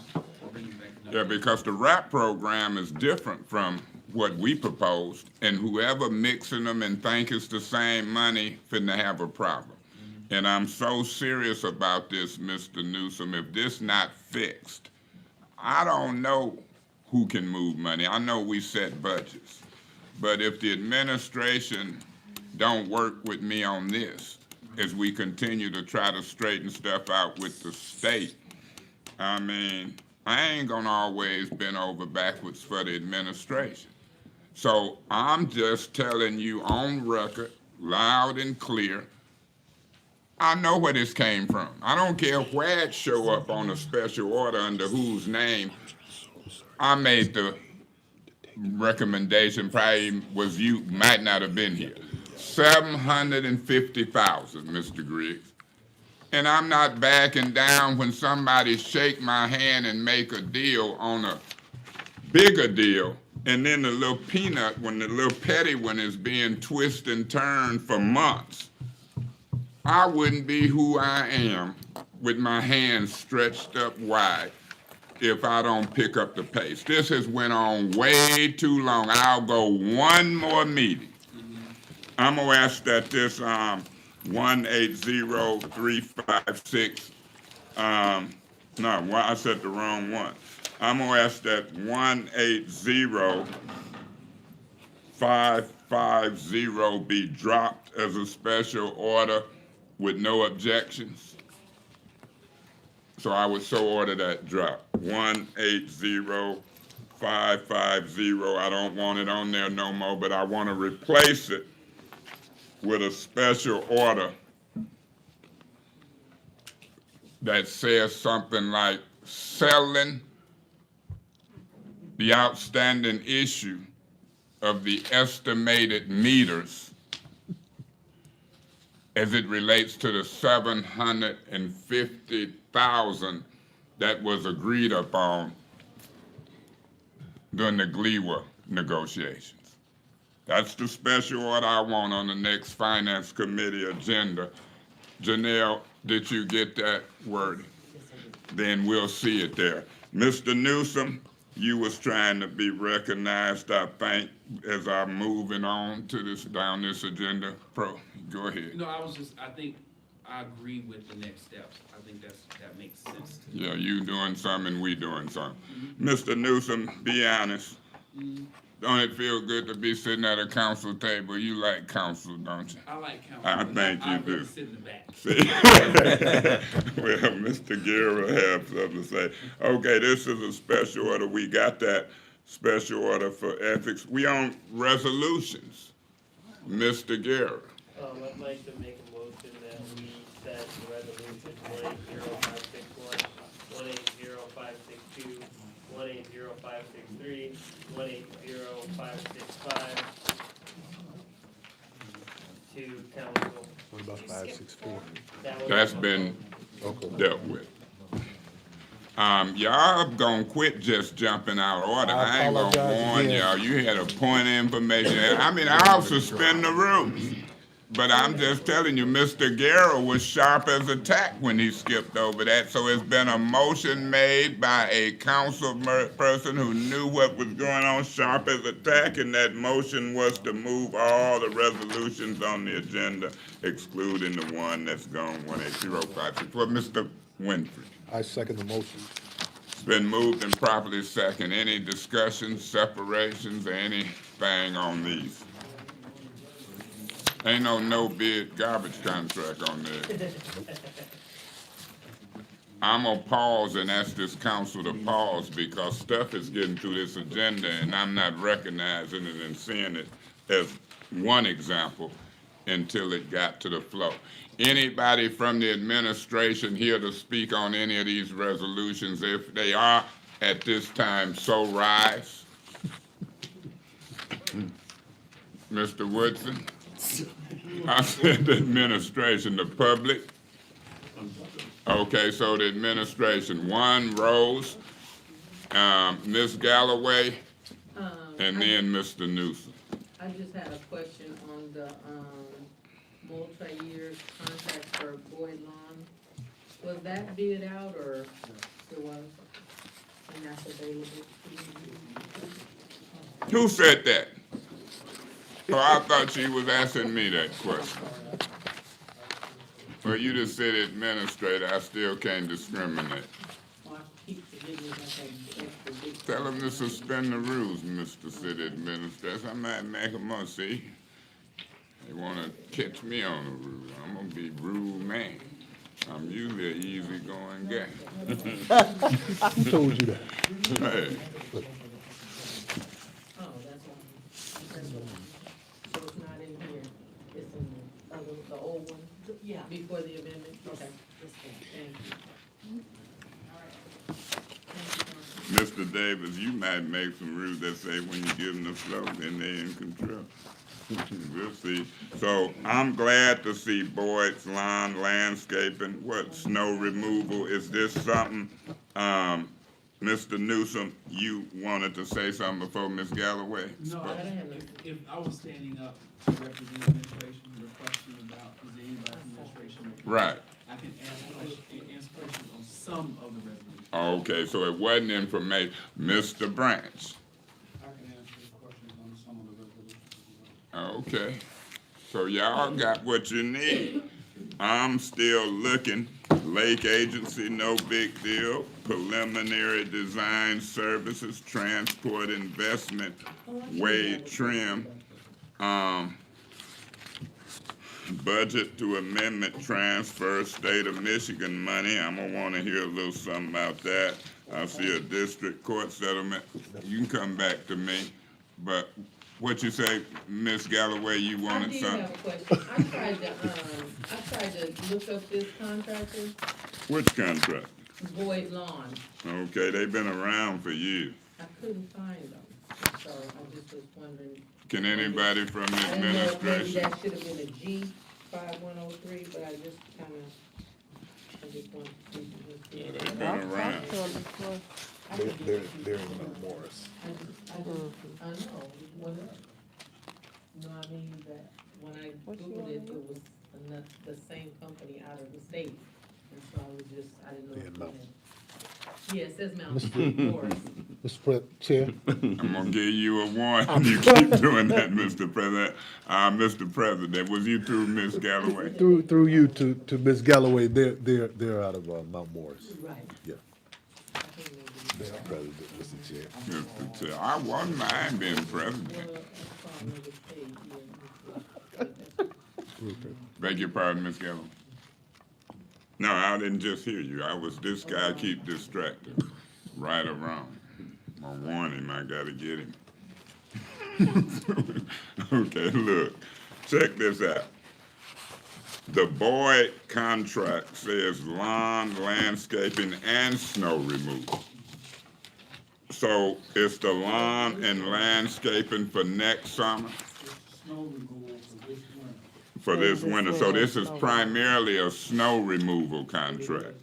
And this is not to exceed 50,000, and we use Boyd in what areas? Over around City Hall and other city, properties. Even maybe at Hasselbrink sometime. No, just around city property. Now, you know how them rules work. When you see them people leave and they don't check in, I don't have to let them participate when they come back. They just don't know the rules. Just like forgive them, for they know not what they do. When you start getting me to read rules, you don't want to do that. But anyway, should I let them participate when they come back? Anyway, well, let me keep moving. Lake Agency, change order for Wade Trim. Y'all know y'all should ask to be excused when you leave. If not, I don't have to let you just come back and participate. Y'all want me to be a stickler? Y'all seem to be sticklers. I'm gonna tell you, sometimes you want rules to relax. You don't want to come at Mays with rules unless you come at yourself. I know when I break a rule. I know when I do it. I know when I cuss, fuss, break a rule. Sometimes I do, 90%, now 10% I don't. But anyway, what is the last thing I want to know? And I don't have to know it because Mr. Guerra reminded me 564 has been postponed. I'm good. Any more discussion on the resolutions? And the motion is to move them to council, Mr. Guerra? So it's been moved and properly second to move these resolutions to council. Hearing no discussions, are we ready for a vote? All in favor signify by saying aye or raise your hand. Aye.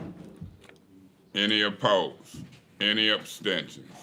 I would count that vote, Janelle, to be 7 yes, 0 no. Did I count that right, Mr. Garrett? All right, discussion items. Any discussion on any items? That's how we'll do it. Any drops? Mr. Griggs. Well, Mr. Griggs. yes, Now you know when I'm reading I can't hear. Just holler out. Mays, Chairman. on 180557, 180557. What page? page 4. Page 4. Continue. As I told city council last November and December, we do not have a backup water supply for Flint. And it's required by state law. And state law says the backup water supply cannot come from the same source as your primary. Redundant. So KWA and Gleewa both get water from Lake Huron. This is not safe. We are violating state law right now. I heard also it's federal law, but I haven't checked into that. And our only water source is the Flint River. Unless somebody can come up with something else that I don't know of. But we're gonna have to do something about this, because if there's some chemical tanker ruptures in Lake Huron, or a pipeline going under Lake Huron ruptures, we're gonna be in deep yogurt. Because we don't have, I don't think there's gonna be enough bottled water that can supply Flint. Deep yogurt. yogurt. Mr. Griggs. I've seen Mr. Branch. Mr. Branch, is it something you want to say? You want to join us? We seem to lost some members. I see you. I watch and review TV. I hear your voice. I ain't never seen you. You welcome to join us. Did you want to respond to Mr. Griggs? Different treatment plants, different points of entry for Lake Huron water between KWA and Cleveland. Well, okay, there's so many miles apart, but there's still pipes stuck in the same lake. That's illegal. I've been saying this since last November.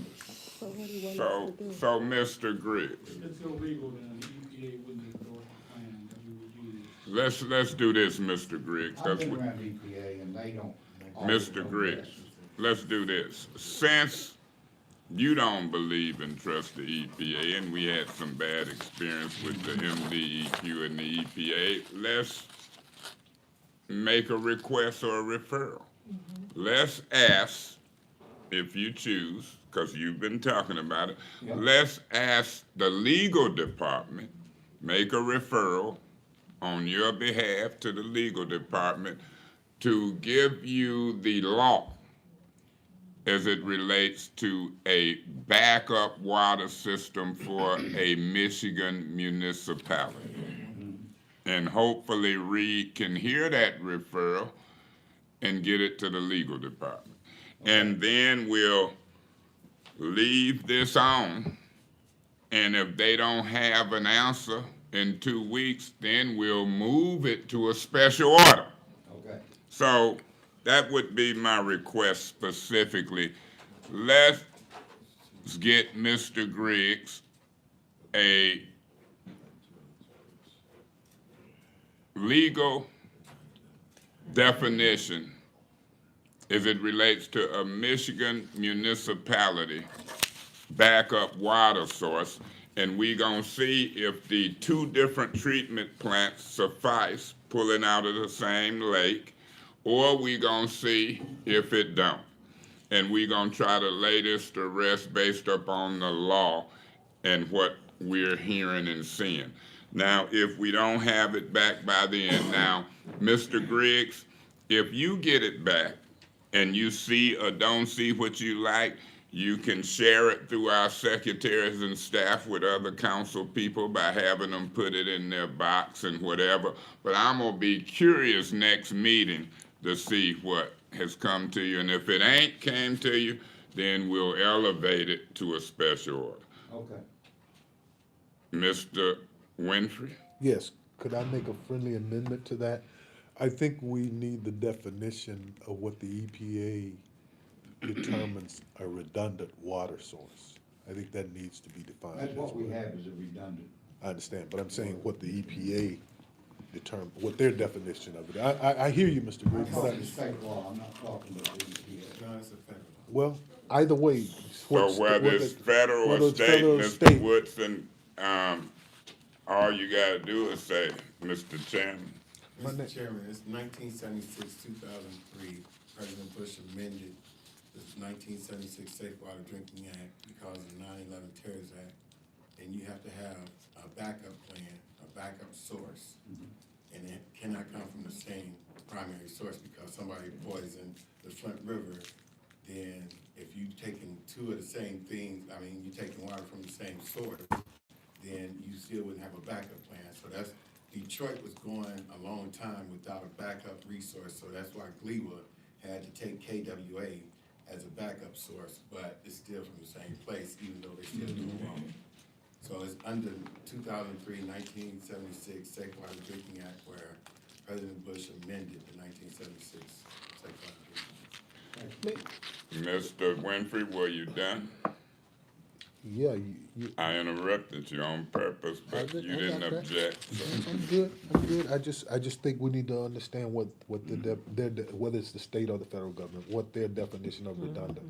Because I understand what Mr. Griggs was saying, that those same 2, you got same systems going into Lake Huron. But how logical is it that all of Lake Huron would be polluted? I don't know. But we still need to know what their definitions are. And so when I made a request, a referral to the legal department for a backup for a Michigan municipality, if our legal department is thorough, then they would know if federal law dictates that, or do it stands alone for a Michigan municipality. See, I done seen Attorney Reed Erickson them work. And so when they come back, they gonna tell us probably where a Michigan municipality backup law come from. So I hear state law, federal law, but we said in the state of Michigan, right?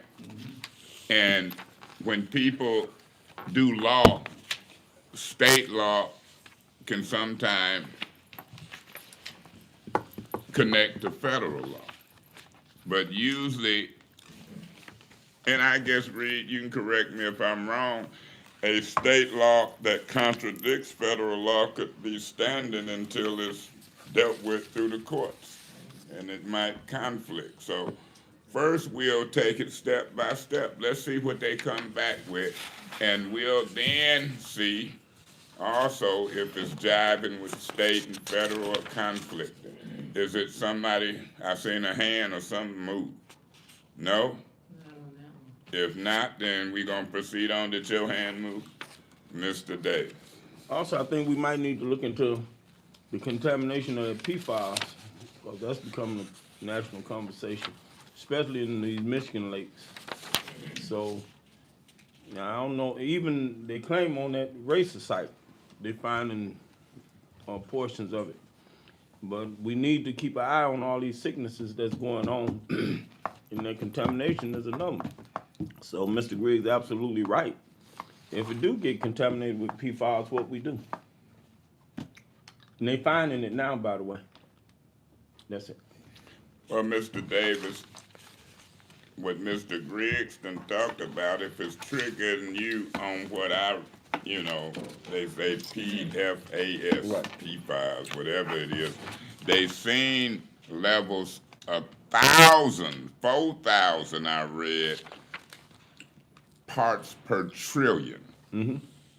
Now, they was talking parts per billion as it Right. relates to lead, but I guess this is parts per trillion. And they found them over in the Buick site area I read, and you're right, Racer. I had been told to blow the horn to force GM and others to clean up their sites. Now this didn't happen. What I want this council to do, Mr. Griggs, Mr. Davis, and as we move forward, when you hear something like this, see, talk is cheap.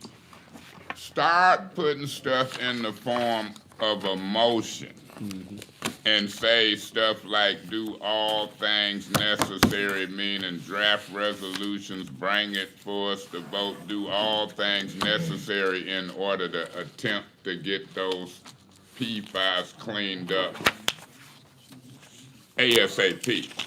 So turn your talk and questions and desires into motions and see if they get a second, and then we discuss it, because that's something that I looked at and didn't think about it till y'all got here. So you got ways to do that. So between now and now, think about making those motions in order to try to get those sites cleaned up. And then I'm sure the administration don't disagree, but at least we give them our official position, and we turn our talk into action.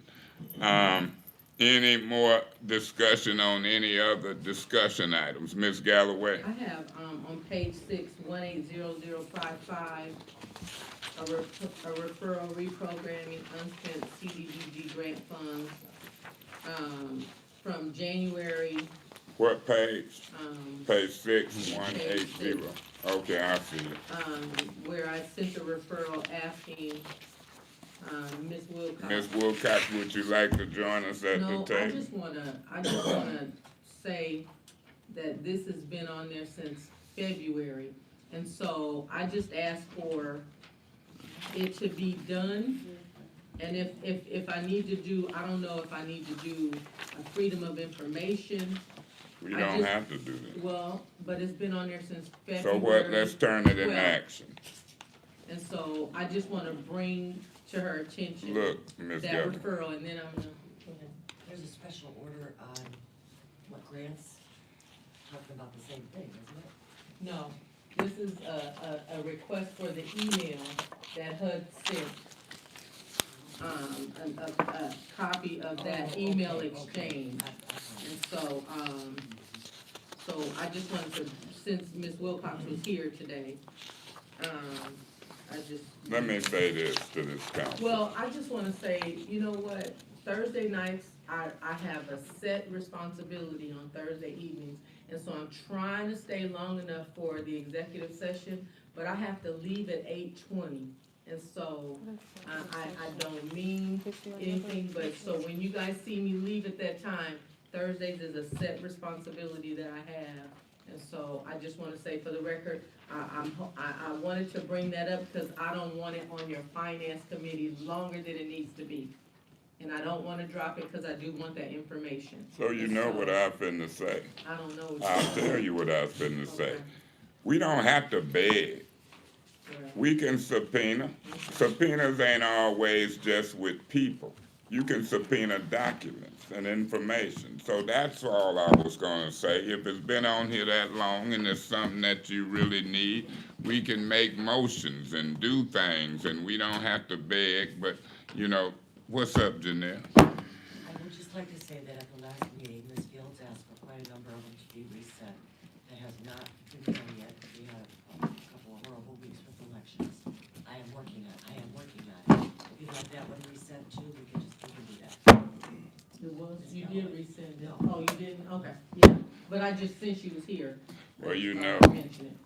June, July, August, September, October, November, we almost halfway through the budget year. Heck, I fought to get some more office help in there, and I know what's going on, but that's another subject. So from the council end, maybe one day elections won't affect our staff to that extent.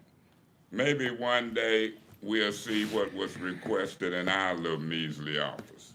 So I'm watching everything and I'm connecting the dots, and Ms. Galloway, all I was gonna say was it's a way to get information, but I always take a progressive approach. Any other discussion items need to be discussed? If not, I'll entertain a motion as it relates to discussion items. Ms. Galloway? I'd like to ask that we postpone the discussion items into the next finance. Mr. President Winfrey? I second the motion. It's been moved and properly second to discuss the discussion items, postpone the discussion items to the next Finance Committee meeting. Any discussion on that? Seemed like Ms. Fields, you had something before I entertained that motion. I might have seen a hand. Did I? Oh, okay. See, I'm seeing things. Let me say this. You know, I might not support this motion, but we had a long discussion. Folks know who talk and who do. I talk. I ain't ashamed of that. But getting off of those special orders and everybody participate. That's just how detailed this business is, and we still didn't get there. So in light of that, I'm entertaining a motion on discussion items. The Ombudsman discussion item, 180569. Is dealing with the appointment of an ombudsman. It's been on here 10/22, and I'm reading about it in the paper. It's an unfair rap. I don't care what the papers say. I don't care what Daily or nobody else say. I'm telling you, I've been to 2 or 3 ethics and accountability meetings, and I've invited them here. They ain't showed up yet. They steady saying they meeting with Mr. Newsom. I'm hearing them come up today through a council meeting. I hope they keep treating me like chopped liver in this committee. Show up. Quit press conferences and talking. Point of information, Art, What's your point? forgive me because I was not here, but do we have a motion on the floor to postpone the discussion items? That's a fact. Okay, well, you're confusing me with your talk of special orders. I don't know how that. Well, you got to get a little more intelligent. I'm not confusing myself. What I'm doing, I'll help you to it. I'll educate you. When you got a motion on the floor, and you let me educate you. When there's a motion on the floor to postpone discussion items, and you talking about them before you decide how you vote, that's proper. And if you confused about that, laughing and giggling in a serious meeting, then I feel sorry for you. And I'll try my best to explain again why we have discussion on a motion on a postponement. And so if you being sarcastic, it ain't cute. If you really don't know, I'm sympathetic. But I thought you was a professor. So if a professor or an educated woman don't understand it and you want to do a point of information, then I'm going to try to explain it to you in a quiet, calm voice. But foolishness and sarcasm, I got a problem with. Janelle, was you trying to chime in on something earlier? No. Okay. So I'm going to continue. And I'm not going to allow points of orders and points of information to be used to just take the flow and interrupt. And Ms. Fields, if something like that happen again, it's going to be a first warning. Because I listened at y'all clown show out there in the press conference. And now it's been carried on in here, and you talking about he treats the women different. I treat you different. Because I know for a fact you heard me discussing a discussion item. You heard me say I want both to postpone it. And I'm discussing it. And you done interrupted my little 5 minutes. And I done sat and listened to you and y'all all day. Enough is enough. Enough is enough. And it's carrying over from your press conference, calling me a racist, a bully, personal attacks. You knew what I was doing. Giggling. Just giggling. What is you doing? A point of information. It's you. It's you. And it's November.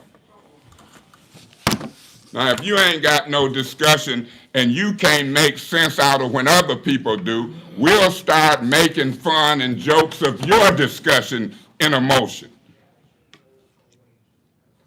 What you give is what you're going to get from me. So be prepared when you're discussing serious business that affects the residents of this city of Flint. We ain't in here playing games trying to take care of the residents of the city of Flint. You might be. But we're serious about the well-being of the residents of the city of Flint. I am. So if you didn't know what was going on, stay present. Stay in your seat. But I'm going to answer your point. It's a game. It was too funny for not to be a game. Run back the tape. Any more discussion on this motion? We're going to do something about these rules. Real quick. 5 minutes discussion item, city business piled up. I'm going to call for the vote for in a minute, but I'm going to say this. All of these issues on this agenda, dating back for months and weeks, is important. And this council going to be just as responsible as others like to point their finger at the administration when something ain't right. This council, some members of this council ain't right. And I can name them. Just ain't right. All in favor of the motion signify by saying aye or raise your hand. Aye. All opposed, I do. Any abstentions? For postponement of all these agenda items, the vote would be 7-1, no abstention. That takes us down to the end of the Finance Committee agenda. Any new business? Any new business? You excuse me. Hey, I got new business. And then I'll entertain a motion to adjourn. This is my new business. I watched some council people in the last session hold press conferences. I watched the press conference today with Ms. Fields and Ms. Worthy, personally attacking me, calling me a racist, a bully, something toward women, like they speak for this council. They don't speak for this woman here, do they? No. Ms. Galloway, they speak for you? But they speaking on women. Have I treated you a certain way? No. Scared to ask. But she said no, correct? They don't speak for you. No. Do you feel discriminated against when I'm chairing as a woman? No. It was ridiculous from what I witnessed. I got a call, so I came to the press conference and I didn't say a word. I listened at it. I listened to it. I heard lies, wrong, and then I walked up and responded. I don't been more trust the mainstream media in some cases than the man in the moon. You know why? Because I can initiate a finance hearing investigation and then see the media hoover around Kate Fields who didn't vote for it. In my opinion, I'm gonna talk Republican, black, white. I ain't never really trusted Flint Journal, Channel 12, and the mainstream media in my politics. I didn't have to protest in front of them. I want to see what they cover. I want to see what they cover and how they run it. Because I challenge you. Come to this meeting. Check attendance records. Here you got two people, Eva gone now. I done banged her on 35 absences, the most of anybody, and they out there talking about what's happening in a council meeting, and ain't hardly here. And then Ruse, she's sitting out there in a hearing calling me a bully, a personal attack. I give her her warning, and y'all come to her rescue. Interrupting, fussing, that's embarrassing. But guess what I do? You hear how I'm talking now? I ain't trying to gain points with her. I ain't trying to gain points with Eva. I'm doing what the people elect me to do. I talk to them in grocery stores, at churches. Keep up the good work. Keep up the good work. All on Facebook, social media, emails. I read a Court of Appeals email today. The Court of Appeals has ruled all this email deliberations and communications, texting, round robins is in violation of the Open Meetings Act. And she been doing it. Guilty. Guilty. Violating law, violating rules.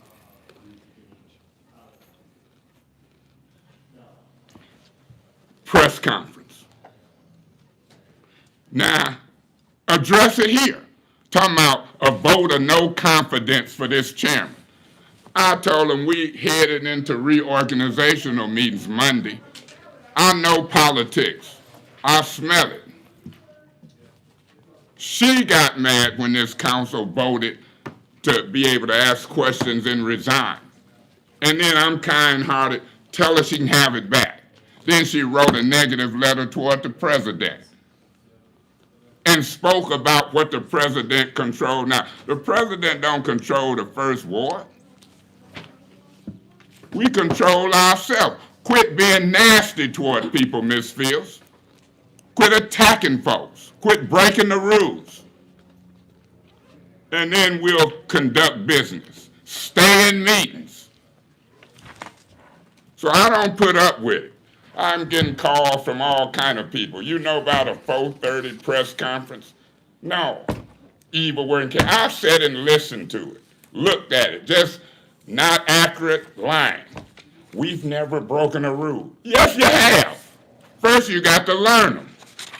When you learn them, then you'll know if you broke them. Treat me differently. I'm treated differently. I say point I say appeal the ruling under chair. Every council person sat there and let them put me out my elected seat. They appeal the ruling of the chair. I recognize it. So who treated differently? Who was treated differently, Mr. Davis? You. I was treated differently by this whole council. They appeal a ruling of a chair. It's recognized by this chair. There's an appeal of the ruling of the chair. I say one I never hear is an appeal of the ruling of the chair. Read, that's a different treatment for the same or similar conduct. I know what Title VII is, similarly situated, different treatment, same or similar conduct, same body, whatever. Mr. Winfrey, we talked about it. Did you not hear me say I appeal the ruling of the chair? I know you think it's from appeal the ruling of the chair. You didn't hear that when you were putting me out, did you? Not when I made my motion, But did you go back and review the tape? not yet. Well, I can guarantee you, you were sitting close to me, was I hollering I appeal the ruling of the chair? Do you recall? Yeah. Clearly. And it should have been recognized. So they on the TV talking about how they discriminated against. I wanted them gone. Just disrespectful.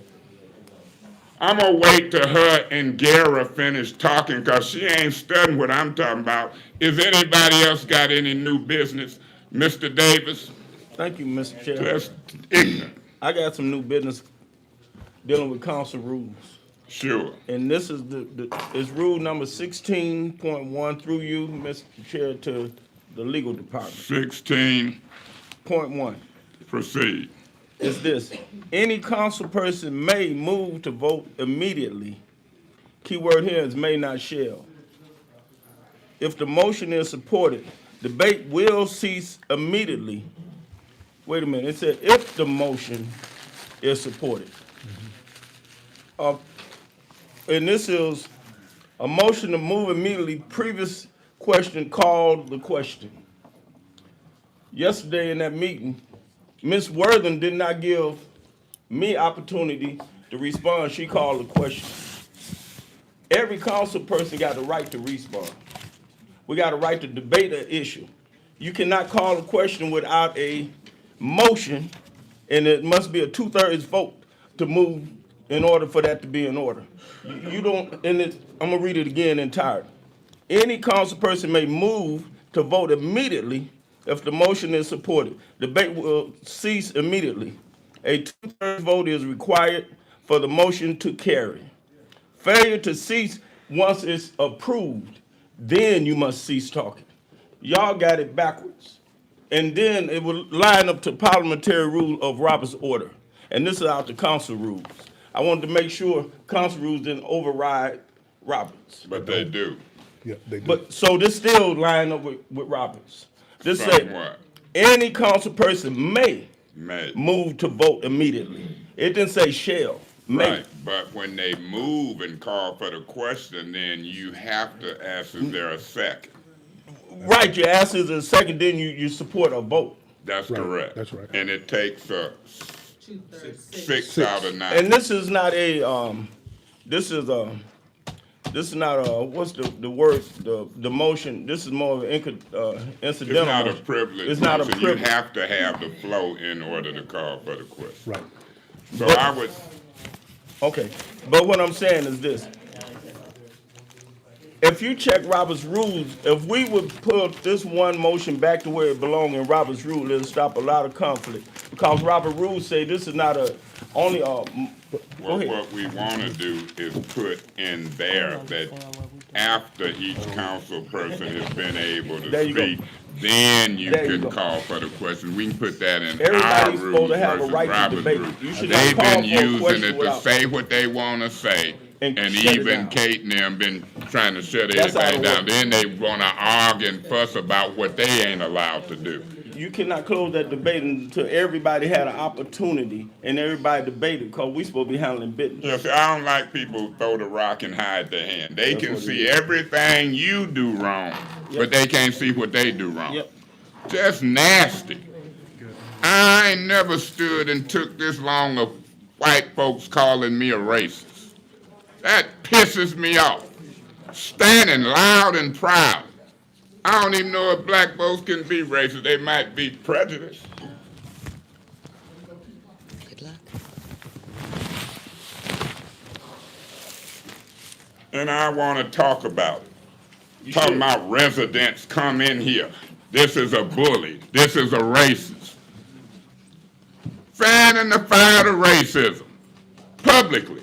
Channel 5, 12, 25. And that same thing I see Trump and them doing. Fanning the fire of racism. That's something I had to talk about. He went downstairs. I'm watching everybody on this council close. I'm watching you, Mr. Gary. I'm watching. You know why? I couldn't sit in your seat. I'm glad to be sitting over by Maurice Davis. I can't have her whispering and laughing in my ear. I would look guilty by association. You might not want me whispering and laughing in your ear. You might look guilty by association. It's something going on there. To me, that's an evil, nasty spirit talking lightly. And I'm hoping that it don't affect you. Because all this grant talk, you got to know the history of the energy grant.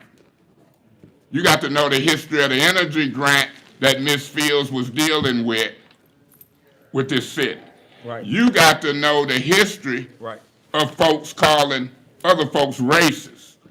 You got to know the history of voting no and then trying to take over a hearing and broaden the scope. You got to know the history of your chairmanship and my chairmanship and how stuff keep popping up on these agendas. You got to know the history. And so as you be yourself, an honorable man, it ain't funny to me what they doing. And you think that I done got started, I ain't begin to start yet. They not gonna attack Gilchrist, they not gonna attack the mayor, they ain't gonna attack me, they ain't gonna attack the president, they ain't gonna attack Davis, they ain't gonna attack the finance director, they ain't gonna attack Steve Branch without you hearing from me. I done sat around this table before, seen this movie before, been there, done that. Press conference, Eva and Kate, keep fooling with them. It appears. Keep voting with them. It appears. It appears. Don't sit there while I get mad at something they do and don't appeal or throw me out, against throwing me out, but then you want to fight to keep them in. You've been here long as I have. Have I called you a racist? Have I called them a racist? I say, oh, I don't know if you racist, but you sure is Eric Macist. That's the facts. I didn't send out no illegal emails. Keep fooling with them. It's November. I done promised them I will be walking in their wards, picking them off one by one. I won't go through this mess for 3 years. I won't be called a racist for 3 years. I won't be walking on votes for 3 years. But if I do, they won't get away without spending money. Because I got folks in every ward talking to them. And guess what I'll be doing? They'll be on the ballot with the mayor. And they want to keep talking about me and the mayor. I think we can swamp them. That's what I think. I can't speak for the mayor, I can speak for me. I got plenty time. Now I'm talking to people, they calling me. I'm taking phone calls from your ward, their ward, and others. Y'all might be taking phone calls from mine, are you? Every now and then. See what I'm saying? So believe me, sir, keep laughing with them. Keep publicly talking with them. Keep voting with them. That's what Kerry Nelson did. That's what Jackie Poplar did. That's what Vicky Van Buren did. That's what Scott Kincaid did. That's what Juantez once was Davis did. It's real. We're trying to take care of the business of the people of the city of Flint. Then I put something on an agenda, they want to take it over. I know where this stuff come from. Want to be on the news. Want to be on the news. Just gonna hijack a hearing. Spend an hour with valuable witnesses sitting there. I'm wrapping up, Mr. President. But that's what I do. The tape that went viral that helped this city was the one when Walling and Scott Kincaid was sitting there. Walling and Scott Kincaid, same room. I know politics, and I know people, and I know folks who try to discredit black folks, try to make us like we ignorant. I'm gonna be ignorant, all right. Keep going low, and I'm gonna go lower, and I'm gonna expose them. I'm gonna let the preacher man go high, but I'm gonna verbally go low. And Mr. Guerra, you done heard me talk like this to you. But I ain't all talk. I'm an action man. Then they on Facebook talking about what they'll come over in my ward and do. Come on! You can double Kate Fields votes and it can't catch me. Eva come through a primary with 89 votes. 89! Now they want to attack me, the mayor's staff. Ain't gonna happen.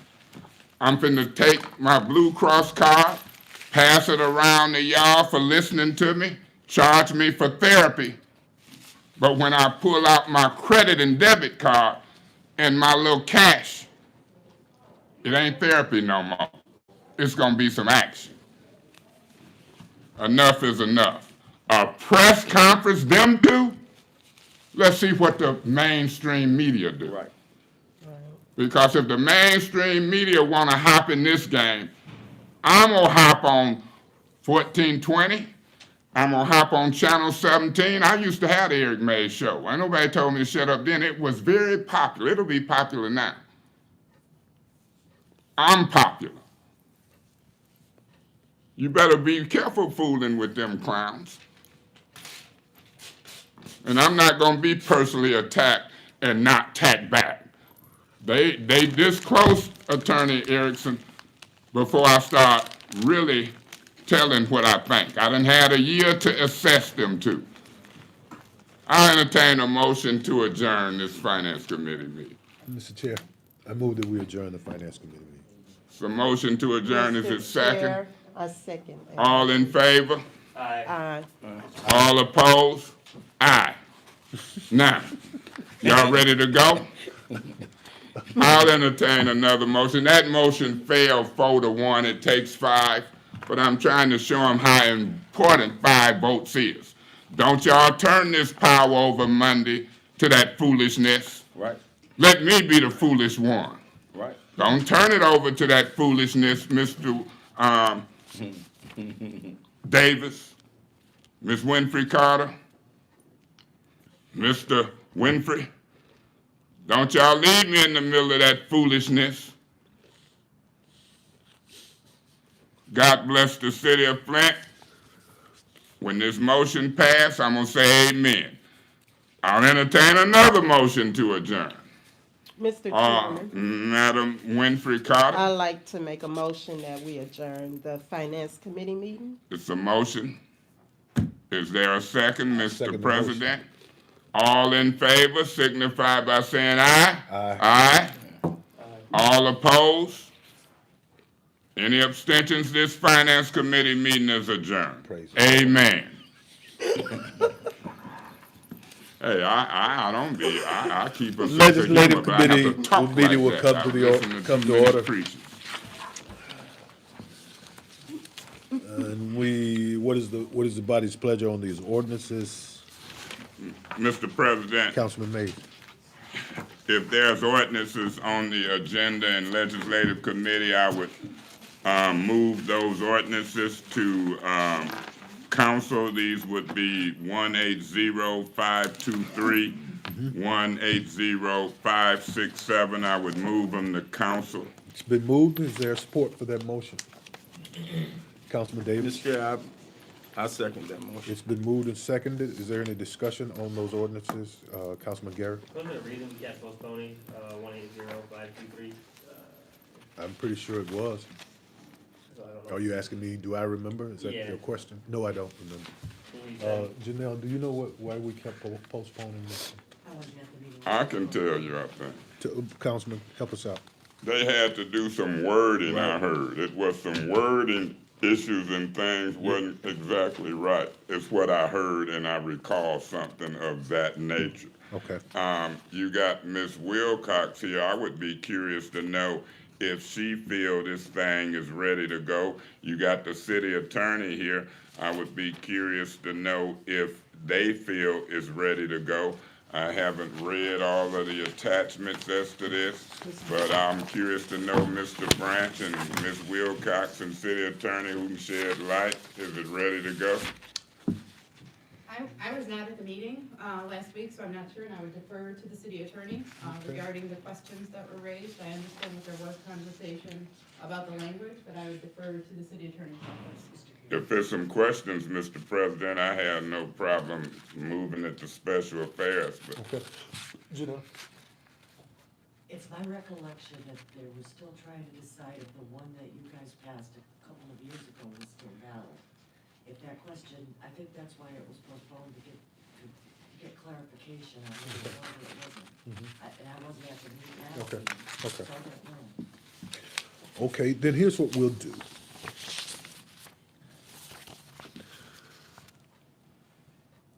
Instead of moving 180523 to council, let's move 180523 to special affairs. And then move, actually, we can separate it. for we got a motion on the floor, so Right. what we need to do is vote it up or down Right. or withdraw it. Yep, so, yes, sir. Make a substitute motion that we just said 180523 to special affairs and the other one continues to go to council. Okay, there's a motion on the floor to send 180523 to special affairs and 180567 to council. Mr. Chairman, Councilman, I support that. it's been moved and supported. Is there any other further discussion? Hopefully, if I may, Sure. Mr. President, hopefully, if y'all hear these concerns, maybe they could be cleared up by Monday special affairs. If they not, we might send it back. I don't know if we'd move it forward, but somebody might know something by Monday. No big deal one way or another to me, whether it move forward or send back. I know that the grants department will keep some stuff moving until we get it done. Any other discussion? Hearing none. All in favor, please signify by saying aye. Aye. Pose same sign. The ordinance is passed to where we referenced to go. What is the body's pleasure on the old and outstanding discussion items?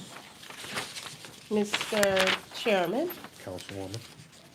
I would like to make a motion that we postpone the old outstanding discussion items until the next legislative committee meeting. There's a motion on the floor. Councilman Davis? I second. It's been moved and seconded. Is there any discussion? Yeah, Mr. Chairman, Councilman? this council got me in a bind. Okay. Because if I vote no to postpone them, then we going through them. Yep. And I'm telling you, I'd like to know how Mr. Davis feel about that, Miss Winfrey Carter. I'm here all night. You want me to talk on this? I've been up since, what, 6:30 this morning? Or this lack of. I've worked attendance. all day, Yeah, and I'm about to tap out. Mr. I'm not gonna tap in, I'm gonna tap That's out. what Pastor Miller preached about, Tapping out, I'm gonna tap out. So, you know, I'm trying to be cooperative, but y'all can't make me change my style and my voting record because people ain't here. Right. I should have the right to vote yes or no and not be boxed in because of people's absences. I've been up a long time. I'm just an athlete. I'm a Michigan State Spartan. I didn't go to U of M. I'm a Spartan. So let me say this. The citywide advisory council is a discussion item. Fields, Mays, home-based businesses. I think I'm finna do a network marketing home-based business type thing on bottled water distribution. I said I'd start it up after the election and people wanna do it. So get ready. I'll let it sit on there. But the only way I can vote is to say something about home-based businesses. I want people to learn how to do entrepreneurship on the smallest level. I want the city to amend the ordinance from 25% use to 45 or 50. I mean, business in the home is what's happening now. You got Amazon, you got computers. So this done been sitting on here since 1/9/2017. But the chairperson, the legislative, and others be gone. There go Mr. Griggs. I'm glad to see you. Now I can vote the way I want to. I ain't boxed into these 5. They had me sandwiched in. Good to see you, Mr. Griggs. Well, I got one comment. Sure, I yield. Okay, to Jerry. It didn't work. It didn't? No, it may be my truck is too old, it's a 2000. Oh, Lord. Oh. But then I got to thinking, I had my ringer turned What does that off got to do with city and my business? battery on low power. I'm gonna try it again in my driveway. Okay, that's a wonderful thing. Listen, hold up. We're not talking city You business. know what I'm talking about? That's right, we should be talking about, that's city business, and I respect that, but we're May I with the city. continue and wrap up? Yes, please. And wrap up. so the other one is a draft water bill ordinance. A draft water bill ordinance. So some people look at water bill ordinances based on income and what people can afford, and that's been on there since 7/6/17. Now the minute the news say something about water bills, you'll see council people just water bills. See, don't do business by what hit the news. Absolutely. Do business by what you think need to be done. So that home business thing is on here twice.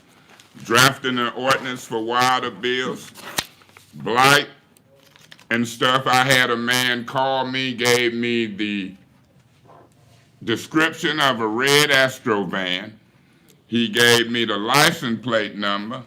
I called it in to the police department, and I said I wanted to do an ordinance that if they get caught dumping, we give out rewards to the people who call in their plates and truck.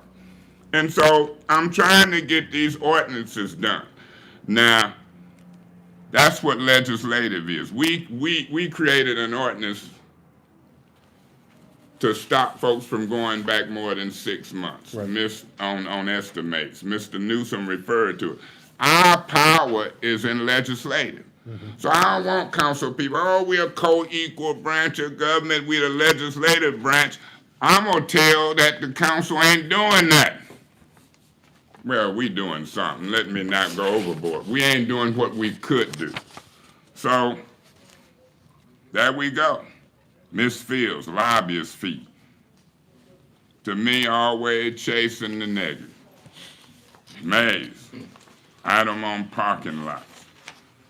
Discuss parking lots. He would like to discuss parking on lots. Oh, that's all them calls I get where people done bought the house next door, the land, and they getting tickets for parking on their lot. Cause the ordinance say you gotta put gravel and pavement.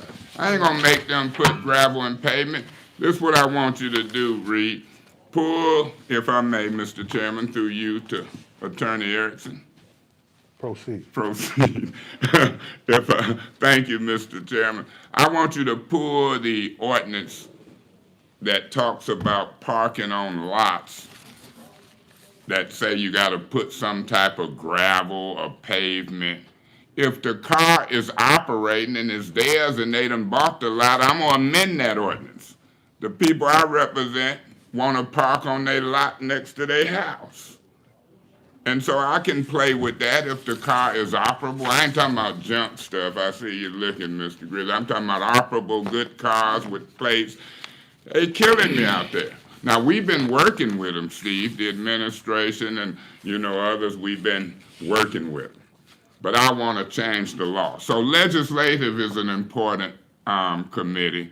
And I did this before I knew Mr. Griggs was going to come. I could have just said no, but I done went through them. I didn't postpone them. So I'm comfortable voting either way. But I'm not going to let this stuff stay for action every week and postpone and postpone. So, Mr. Erickson, my request is that we pull the ordinance and that it be attached to our next legislative committee agenda, Janelle and Reed, if I may, so we can discuss parking on lots, discussion item 180534. If it ain't there, I ain't gonna trip. I might forget about it, but I'll just ask again. But I'm comfortable going through this short legislative agenda because we are the legislators. We can make, change law, and help people. That's what I want to do. I don't care if I have to develop law into 1 o'clock at night. I'll be in the club sometime, and I've been to midnight service before, too. Thank you. Mr. Point Davis, of information. what's your point? I went through this with the police department, and they said you can't be parked on grass. That's what they told me. Mr. Chairman, may I respond? You may. That's because the ordinance says. Right. But we can change the ordinance and allow certain stuff. Okay. But the ordinance said the law. We change and write it. Councilman Davis? Thank you, Mr. President. I would highly recommend amending that ordinance. Why would I say that? I'm getting frustrated, as Councilman May say, constituents complaining about their own land, when clearly, every Friday, Edward Stadium is full of folks parking on grass, of them demo properties right there. They actually directed by the police and everybody to park them cars on nothing but grass with no dirt nowhere. So it's not fair for one person to do it and then the next one can't. At the football games, ride by tomorrow, you'll understand if they got a game. All the way down through University Drive. They do it each and every week with the help of the police, and I'm done. Okay. Or security. I have something to say. Councilwoman? Now, I thought that the ordinance said that you can park, but your tax has to be like, it can't be expired or anything. Mr. Chair. Somebody just. Well, we will see. Yeah. Because we've asked that one of our most excellent attorney folks, Yeah. under our most excellent legal department, Angela Wheeler, bring us the ordinance forward. And if they bring us the ordinance forward, we might keep calling them whether they is or not excellent. And if they don't, we'll say our good legal department brought the ordinance forward and we see it. But I think what you're gonna find, that ordinance gonna tell you to put some type of surface or gravel or asphalt. The one, even in your driveway, you let a junk car sit there, they gonna cite that and pull it, and that's on the asphalt. So ain't no need of guessing. Look at me. Yeah. Do it look like I'm never wrong? I do be wrong sometimes. So when that ordinance show up, we'll see what it say, and then we'll work on it. Thank you, Mr. President. I know this for certain. I deal with land bank quite a bit, with Michelle, Christina, and all of them over there. Even if you lease land bank property, you cannot park on it. You cannot park on it, period. And that's why I'm not understanding all the land bank's hardest hit fund demos over there at Hurley Hospital. And I understand that thoroughly. They're in violation of these ordinances for themselves. But somebody else, they write fines and ticketed. I own a business and I don't have nowhere to park my vehicles and they loaded. Bus, trailers, and all this other stuff. And I'll be doggone, and they have broke into some of my trailers. But I have been ticketed. I have got them, I had to wrestle with them getting, thrown out. But it's all right for one person. I'm frustrated when I ride through there Friday, every Friday, and see that's done. That's out of order. And land bank, I mean personal land bank property, check with land bank tomorrow, Michelle, and you'll see clearly you do not supposed to park on land lease property, period, with grass on it. Mr. Chairman, Councilman? real quick, and the reason I want to review it and amend it, because now we're in a different community. When General Motors was here and houses was all close together and the industry was booming, but now we got so many torn down houses and empty lots. I ain't gonna say it's like the suburbs, but you can have an empty lot that you buy on each side. So now you got this nice land and you can't really use it for a good car or a decent car. So I want to review it because the community has changed now. Right. And then That's just, understandable. and then just so we all know, there are going to be communities in all quadrants of the city that are not going to be in agreement with us of having parking, because what the ordinance says now is that, as you said, Councilman Mays, if there is a gravel or hard surface, you can't park on it. And so while there are communities that say it's okay, you're going to have some communities that still want the ordinance. So we gotta be careful how we do that, because I understand what you're saying, but we've got people all over this city, and we've got residents all over this city, and their concerns should be as important as everybody else's, just so you'll know. Yeah. Councilman Garrett. Yeah, to echo that, I've received calls complaining about both sides. Yeah. I've gotten calls, people saying, Yeah, I I park down the yards, can you have them removed? I've also gotten calls saying, why, it's probably the same people calling out each other. Half the people want it, half the don't, so you're gotta be careful looking at that policy. And, may I say something? I've got calls. I've gotten calls too, so that's why I did call and ask about the ordinance, and I was told something different. So yes, I would like to look into that ordinance too. Okay. Also, Mr. President, see, when you got the home mechanic, shade tree mechanics, now you got a junkyard on side you. Yeah. I got a constituent with a junkyard fence, I call it 8-foot fence. You know, it's like a junkyard, couple of them, big, a lot of property, and you can't even see over that fence. So yes, you know, it's a give and take setting, how it's maintained. So it's something we're gonna have to just learn. Yeah. It's gonna end up being how we word that. That's correct. Yeah. All right, any other discussion?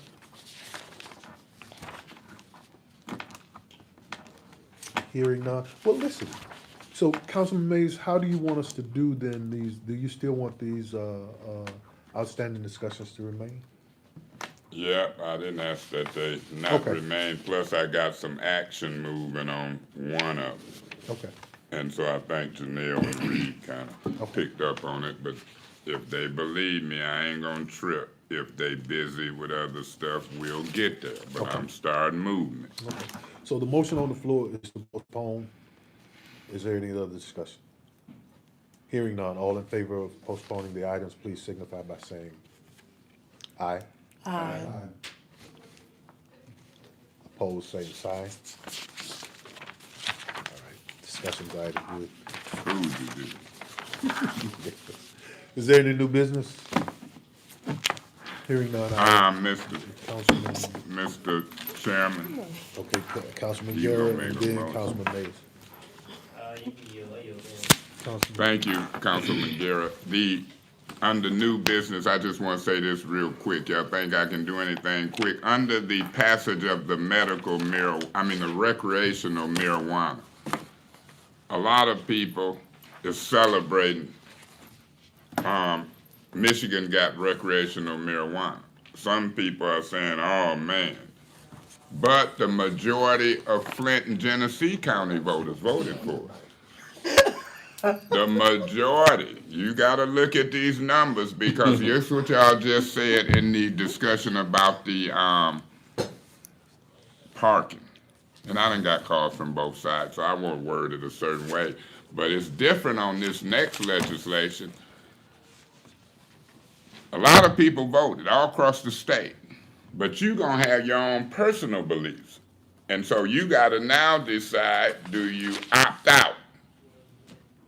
What you think Councilman May is gonna do? Nothing.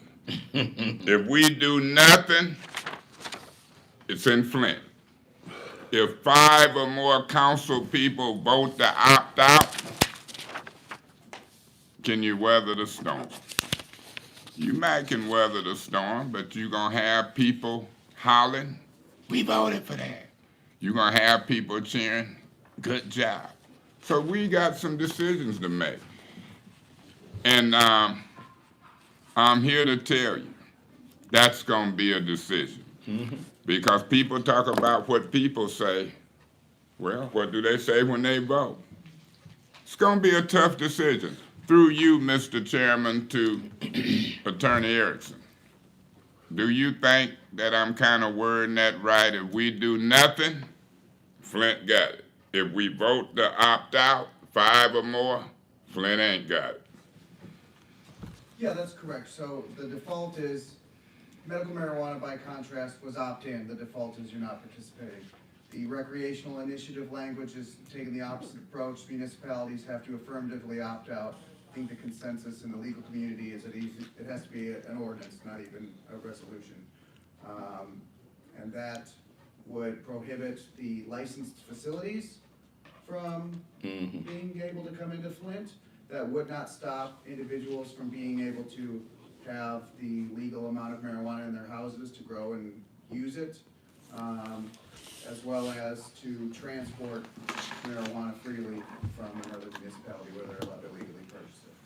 But that is correct. So, Mr. President, if I may, you the president. I don't have no authority. The mayor, the president, and the clerk from the rules I read, and the chair of legislation. I'm asking that the discussion about recreational marijuana be put on the next legislative committee agenda as a special order or simply as a discussion item. Maybe as a discussion item. Because what I'm hearing Mr. Attorney Erickson say, we gotta look at some ordinances. I believe that I don't want the legal department to outdo us writing ordinances. We are the legislative body. They are our assistants. Legal, I ain't had a problem with them yet trying to draft legislation. So I think my point has been made. And so I wanted to raise that important discussion, and I want to see how Mr. Guerra gonna think about it. I'm gonna see how I'm gonna think about it. I'm really watching Winfrey, Maurice Davis, and Winfrey Carter. I think I'm gonna be listening close to Miss Galloway, and I can't call it. But I heard some earlier, people say, medical is different from recreational. Well, it is. But guess what? You politicians, do you believe that if you had the less votes, you should be sitting at this seat? People done voted now. Oh, we represent the people. Y'all in a tough bind. Am I in a tough bind?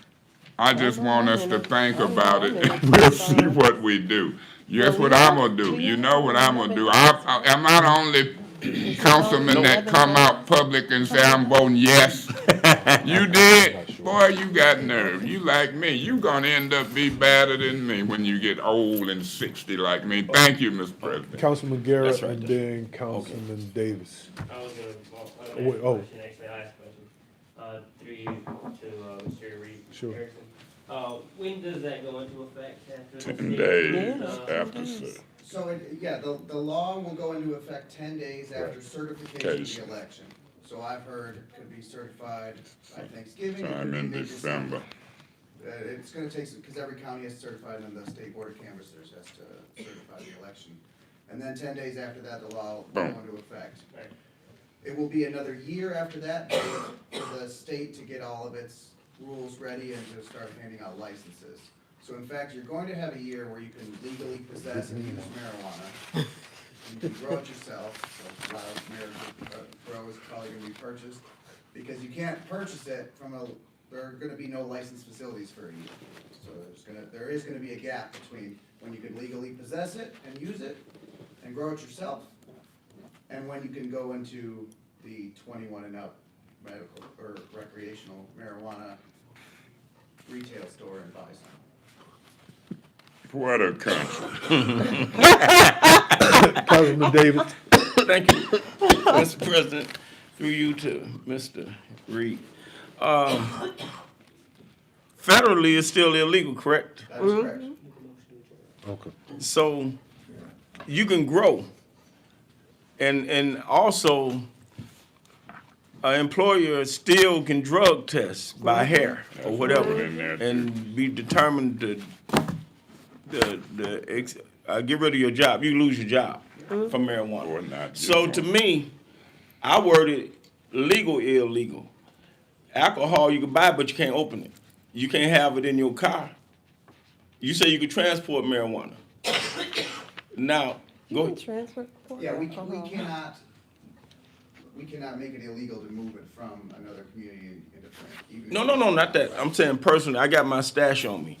Now, 2.5. 2.5, and I better have a measuring too, cause if it's 2.6, I'm in a little trouble. Okay, then he know how much it is. And if I got, in my system, I smoked some today, and I come to council next Monday, it's still in me. That's right.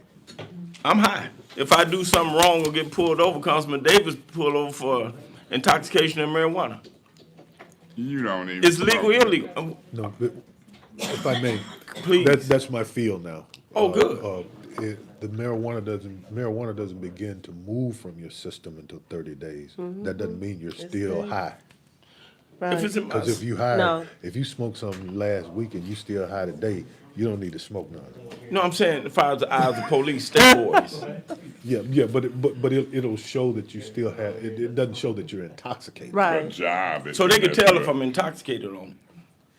Well, that's kind Well, of. That's if where it's you, illegal. if you smoking something that's It's legal, intoxicated Okay. for next week, then there's something wrong. Councilman Guerra. Mr. Yes, President. wait a minute, hold on. We're not quite should ready ask yet. the We're pros. trying to get there. Go ahead, Councilman. Mr. President, I would say to Mr. Davis, because I've listened to Mr. Davis, and I don't know if it's true, but I heard I don't believe Mr. Davis smoked weed. No. Or marijuana, because I done listened to him. So when he said he was using an example I of understand. somebody else, Right. but clearly might not be high, Right. but it'll keep you from getting a job. Yeah. But now look at this. Look at this. This is what I want the council to look at. You had folks in the plant with me, including me. I'm telling you, they wasn't tested back in the 70s. Right. We done went 31 years smoking. I'm 60, so y'all don't know if I'm smoking now. But the point we done went 31 years smoking, sending kids to college, getting pensions, helping nieces, nephews, buying houses. They didn't test us. But now you got another group of folks can't get through the front door because they testing all of a sudden. I know I built good cars and trucks. I know I did good work in the union. So my point is this. I'm going to work on that. But that legislation includes employers still have that choice. It's wrote in the recreational marijuana statute. But if I can keep a young person or older person from going to jail by decriminalizing it and it's happening, the train done left the station. You ain't gonna be able to know. They got different grades and it'll be rules and you'll learn them if we get there. But folks, just go to the store. Look how many blunts and wrappers and what sales and what folks doing. If I can keep some folks out of jail and then the Attorney General, Dana Nessel and Gretchen Whitmer and them saying they want to look at helping some folks who went to jail. So who am I to say, I'm going to try to make it to heaven. I want to go to heaven. That's a separate issue. This is a preacher, man. He want to go to heaven. I want to go to heaven. But I don't want to send folks to jail who I can keep out. I did 28 days. I wouldn't care if they got 20, 30, 60 days for having a joint. I want to decriminalize it and then let them make their own mind up if they want to mess up their temple. I shouldn't even be smoking cool, mild cigarettes. But, you know, would I kick them out of church if I found out they smoked cigarettes or weed? Would I kick an alcoholic out, even a person on heroin? I want to help them save their soul. So I hope the saved soul people don't get that mixed up with the legislative. Because my job right now, I'm going to be advocating to keep people out of trouble and going to jail for something that's been here a long time, and it reminds me of prohibition. Thank you, Mr. Chairman. Mr. Guerra, Make a motion that we adjourn. there's a motion on the floor that we adjourn legislative committee. I second that. There's a second. All in favor, please signify by saying aye. Aye. All opposed, same sign. No. 5 yes, Or- 1 no. I just wanted to look with pass, I So think. order, the executive session, Ms. Wheeler's not here, so. But Mr. Postpone that without objection. Point of information. That's your point. What about Mr. Reed Erickson? I was actually planning to ask that executive session be postponed for Ms. Wheeler's benefit so that she could, actually. Oh, the mayoral appointments, I see. Correct. Okay. Postpone without objection, and then that brings us special order number 180552, with public health advisor, legionnaire, lead poisoning. Mr. Briggs, would you like to start off with that, because it's your request. Okay, well, Dr. Pugh's here, so there's no need postponing it. If you'd like to put in a table for this, you can.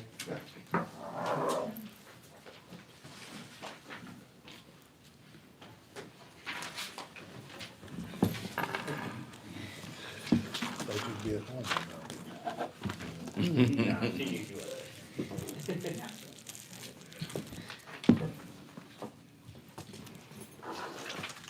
And so if, Mr. Griggs, Is that okay? Okay. with Lauren, if you'd like to. Oh, okay, yeah. Let's see, first, let's look at the residents died of lead poisoning per autopsy reports. so looking at, I have not seen any autopsy reports, but I can get, access to our death certificates, Mr. and what is in the, electronic death recordings, and so this information is from the health department.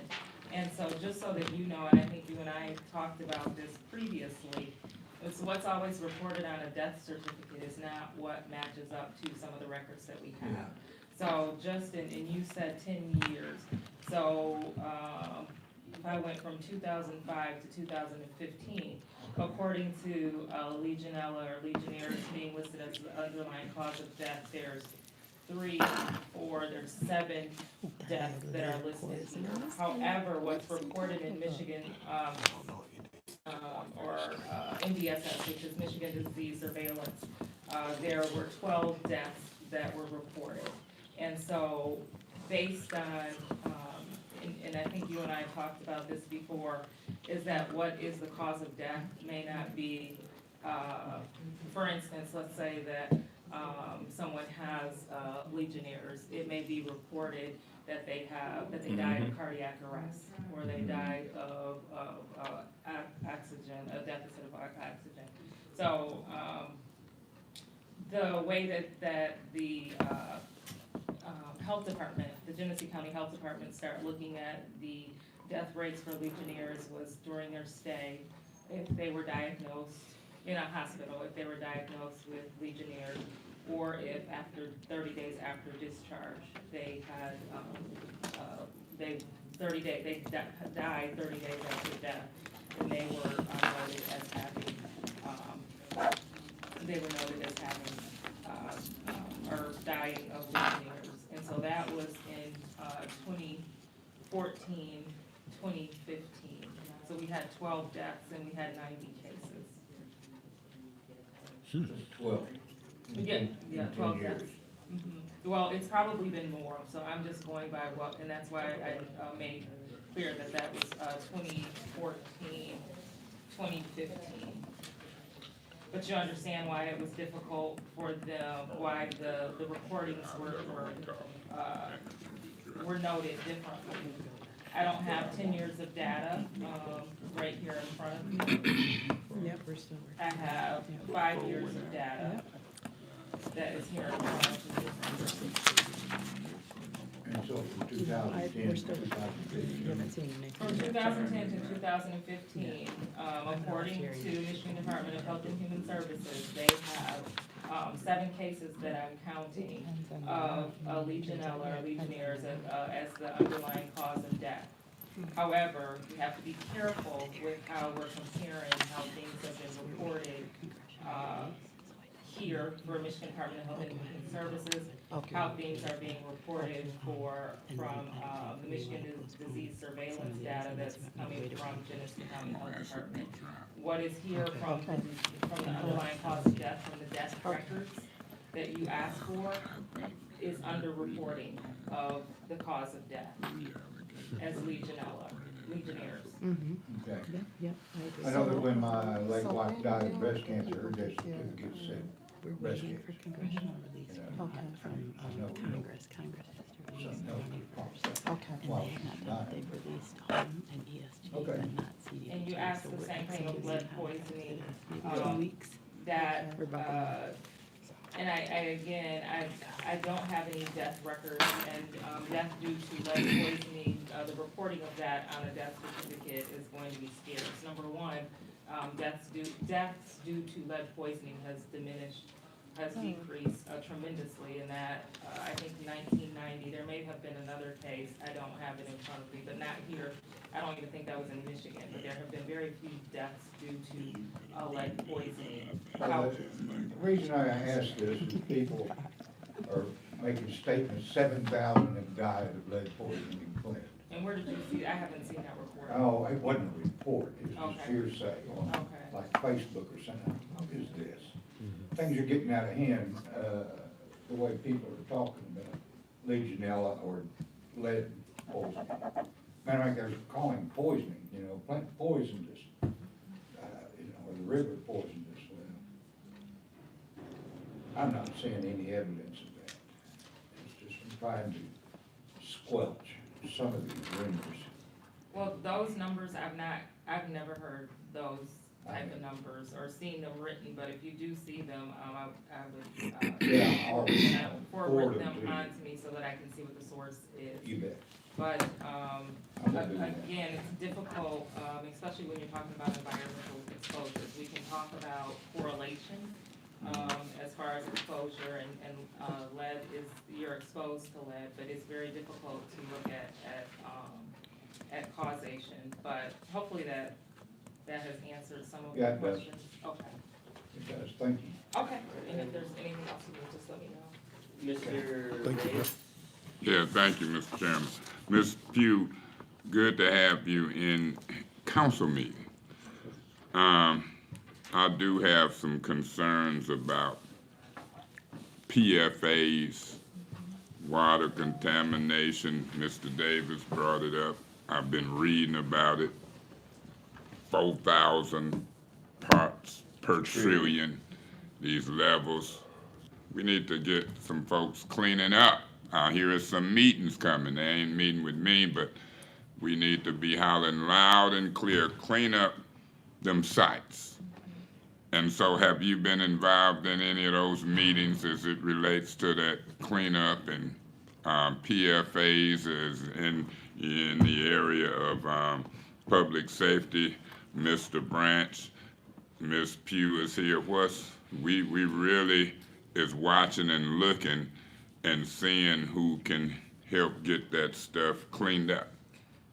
So, you all brought up the Racer Trust sites or the Buick City sites, and so the answer to your question, yes, I am in communication. The last meeting that I had was on Wednesday, where we had a discussion. This past Wednesday, and so we were given some updated information, and so there is testing that is going on PFAS, it's a whole new, let me just back up and say lead is the most studied, exposure, and toxin that I would know of, and I think that anyone would say. And we still don't know everything about lead. Right. When this happened here in Flint, it was, it changed the game. So we learned a lot Absolutely. about lead, and we're still learning a lot. So you have something like PFAS, that's even newer. And Michigan has seemed to be the lead on actually addressing lead. So as it relates to what we know, we're learning. Right now, we're looking at exposure through drinking water and that is through groundwater. So that is drinking water through people who drink from wells. Yep. But I was told just on Wednesday that there have been no licensure or no one that has tried to drill a well in Flint. I can't remember in how many years that they said. So I don't know that residents are drinking from well water here in Flint. The other issue is eating, consuming fish. And so at this point, the health department, I think it's just been within the last few months that they've put out placards telling residents about the potential or the known PFAS that's in the water. So having said that, I'm still asking questions about routes of exposure because I'm not clear on everything, and I don't know that they're clear on everything, and so Right. that has been their response to Right, lead is legislated, you know, we got the federal legislation. We don't have PFAS and other bacterial legislation. You know, I'm still looking at other bacteria that's unregulated, but, you know, I remember when you came on board, and I would ask that maybe until we get out of this water crisis, and based upon my information, until the all clear and the filters is gone, you know, I wouldn't mind a little update every 2 or 3 months and you show up here, because I want to know what the chief public health advisors say before I read it in the paper sometime. I want to kick some stuff back and forth, which I know we can ask, but you know, I'm probably the worst one of the bunch, some might think, so come peek your head up sometime if you choose. And, you know, I'm concerned. I look at certain health and safety issues that I might take. That's the president. You know, I know y'all have staff meetings, y'all deal with legal, you deal with finance, you got city administrators, y'all got a crew. All we got is the president. It's always good sometime to keep us informed through some way or another. Yo, you got a finance chair, vice, whatever. So my point is, I'm glad to see you. I'm not going to ask you to define to me as the chief public health advisor why the use of a hydrovac is a health and safety risk. I'll kind of sort that out. I don't think it is. I think the scope of the bid contract, 2 feet versus 4 feet, was an issue. Not the shovel, not the hydrovac, and not the backhoe or excavator. That's just me. I read the letter that we responded to the state with last night, and it keep talking about health and safety. So you must know, and I don't want to know right now, but I want somebody to privately or publicly convince me, because we missed 6 and might have missed more, that it's the hydrovac, which is a health and safety risk, versus the scope in the bid contract. Dig 2 feet or 5 feet. Find the copper sleeve or Band-Aid. I don't care, on the public side is where it's at. Go from the shut-off curb box to the main, go 100%. But that's a health issue for another day. And so all I'm gonna say is keep up the good work, keep me informed on health and safety and risk, and I can promote a raise, I can promote we need a health person for years, but it don't have to be me, but it should be the council. It should be close communications with our president or whoever. But I'm just saying it for the record. I think we do closely communicate. I talked to Steve, I talked to you, I talked to others, but this is the people who looking at seeing you in our council meeting. Glad to have you here. I appreciate your accessibility to us. I don't have a problem communicating with anybody in this administration, and keep us healthy and stay on top of it. And any money, conferences, anything you need to go to, I only got one vote as finance chair, but we'll try to accommodate as we continue to move through the crisis. Good seeing you, Dr. Pugh. Mr. Davis? Thank you, Mr. Chair. Through you, Mr. Chair, to Dr. Pugh. Is there any correlation between Legionnaires and the flu-like symptoms, or pneumonia, I should say? Is it an increase with that in this county? Or is it about the same year to year in time past? There were, and I don't have the pneumonia rates in front of me, but yes, there were there was an increase in pneumonia rates and pneumonia deaths increased. And so I know that one of the issues that we had is the type of testing. So there were some concerns as to whether we were undercounting our Legionnaires, our deaths due to Legionnaires, because of the pneumonia deaths. And that is because when the testing was done, there's a way that you have to do the testing, and you have to do a sputum test to be able to actually, to best be able to determine and rule out Legionnaires. So some of our pneumonia deaths may be, I mean, when Councilman Griggs asked how many deaths did we have, that could also be an undercount, because some of the pneumonia deaths that have been reported could actually be Legionnaire's deaths, yes. Do the doctors tend to never hold the lead being accountable for the death? It don't have to be titled pneumonia, it could be flu-like symptoms. But I ain't never seen a constituent or no one say, the doctor said, even a rash. Do they actually say that contributed from the water? You know, I ain't never seen, it just don't happen often. Dermatologists, nobody seem to say, yes, that's the water. It seems like they shy away, so that make me suspicious of when they actually take a patient in for examination, they kind of skew it to make sure they cover themselves instead of the patient. So your question is, could there be correlation between the water? No, the doctors not being truthful to the patients that come in, whether it be a rash, hair coming out, dermatologist, they never attribute it to the water. The patients come back and say, you know, the doctor didn't say it was the water. You need some kind of Vaseline or some kind of lotion to solve it. Well, the way that our medical system is set up is that a lot of times physicians, doctors treat. They don't necessarily always go to prevention. They don't always go to, they don't know, it's not clear what the cause is. And the unfortunate thing about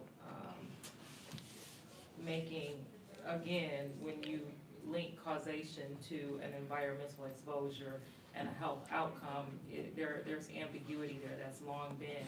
I will say that Flint, a word that you use, has been a game changer. Yes. It's made us have to look more closely at environmental exposures and what are those health outcomes. And so we're looking at this in a way that it's never been looked at before.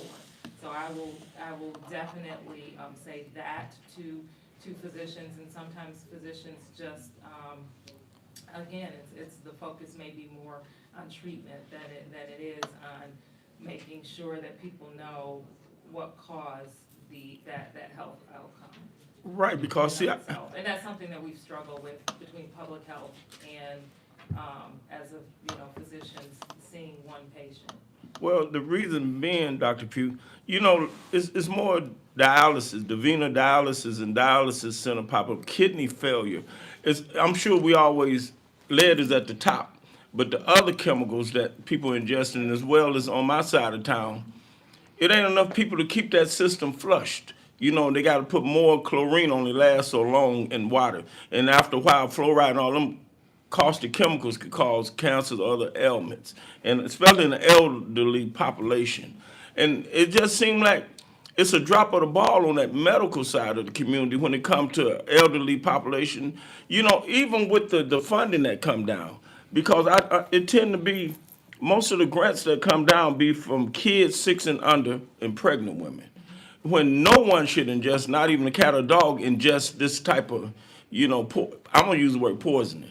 But they tend to left out of population for dollar sakes, as well as we keep dealing with the excavating versus hydrovacing. This community been damaged, and the liability haven't been met. Far is the constituents, because people actually left here, but they probably ain't documented. Mr. Griggs owning something. I don't think they coming. They don't want to spend but so much money, and they want to get out of this thing quick as possible. But you know, like the death certificates, do it reflect 7 people out of all this time? Somebody got to know they telling a story or flat out lying. We know that we know in other documentation it's 12, so we report out 12 deaths, and that's what was reported using the definition that the Genesee County Health Department used and has reported in Michigan, in our Michigan disease surveillance. So we can't say that, but I do get what you're saying. Point of information. So that's what I had asked him. The death certificate, do it reflect any of them Legionnaires? That's what I was saying there. According to the data that I have right here from Michigan Department of Health and Human Services, there are 7, between 2010 and 2015, there were 7 death certificates that reflect that the cause of death was Legionnaires. Now, in 2015, there were 12 using the definition that the Department of the Genesee County Health Department used. And again, they went to a definition that if a person died and they were diagnosed, if they died in the hospital and they were diagnosed with Legionnaires, or they died at home or someplace 30 days after being diagnosed, then they died of Legionnaires. And those numbers were for, I want to say 2014 and I think that's. Well, no, Mr. Griggs, hold on. Good point of information if you're gonna. so it's a shorter period of time and a higher number. I just got one more You question. still have the, just so we don't, Mr. Davis, you still have the floor. Well, Dr. Pugh, I only got one more question. Out of the people that died of the Legionella disease, did they state the location of the side of town approximately, you know, was it Flint, Grand Blank? Because we know it's a high concentration of lead in historic districts. And I know it's over there on that north side, because it's a historic district. Even old wooden type of, Mr. Benz was here, you know, it's wood lines and stuff over there. And the high death rate to the place where Moons even put up billboards over on Cloud and Pearson said, "Thank you, Flint, for letting us serve you." A lot of people leaving here, and I lose clients every week, and sometimes 2 or 3 deaths in a family within a month. So something is going on, but is the death happening all over Genesee County, or is they Pacific, or do that become part of the conversation? The deaths that I reported, I can't say, and I probably Doug, I could tell you, I don't want to do that, but Okay. the 12 deaths that I'm talking about that were in 2014, they were some had some relationship to Flint Water. So. Okay. Thank you, Dr. Pugh. Or I should say, yeah, Flint Water or one of the hospitals. Mm-hmm. Thank you. Mr. Griggs? Okay, a third one that got left off of this, special order was a question about rashes. I hear people bathing in bottled water. Does lead cause rashes? Lead in water? I don't know that it was the lead that caused the rashes, but there was correlation between people, having, exposure to, the Flint water and then having rashes. What the cause of it was, the actual chemical that was in the water, I don't know that has ever been determined, but there has been correlation between, and so there have been different studies, but there has been correlation found. And so we're still, just so that you know, we have a City of Flint Technical Advisory Team. So we have a medical component, we have a component that will focus more on public health communications, and then we have a scientific community. So I work a lot with each of those. And we've really been focusing on the science of things right now. And so there are some research studies. There was a dissertation that was just completed. There was some other research that we're taking a look at. And so we will be dissecting and looking at some of that information. And we will be meeting with the Medical Society to do that. That was one of our conversations that we just had. But the things that we're doing, and the research that we're looking at right now, there's been a lot of work that has been done here in Flint. And some information may oppose other information. It may contradict other data. So one of the things that we always have to do is check in and make sure that we're doing a crosswalk and looking at the information, the procedures that were used, the data that was collected, and then what the conclusions are. I mean, everything from birth outcomes. We've had 2 different research studies. We've had different research studies on the Legionnaires. So, but we look at that information and that data really closely because we can get opposing data. But one of the things that we are going to do is take another look at the most recent information. So some of the questions that you are asking, we need to take a look at it. We're looking at again.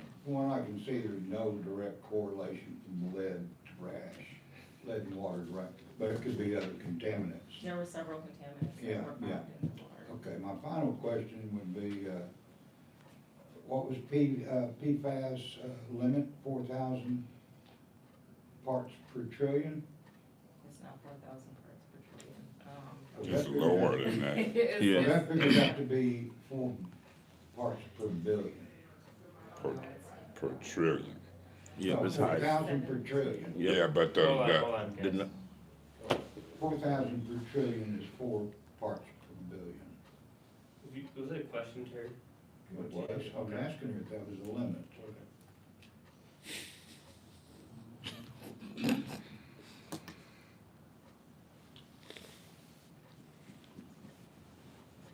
I can get you the PFAS information. As a matter of fact, we were, when we talked on Wednesday, I asked that we do a summarization of what they had in maps in a way that it's just a few bullet points.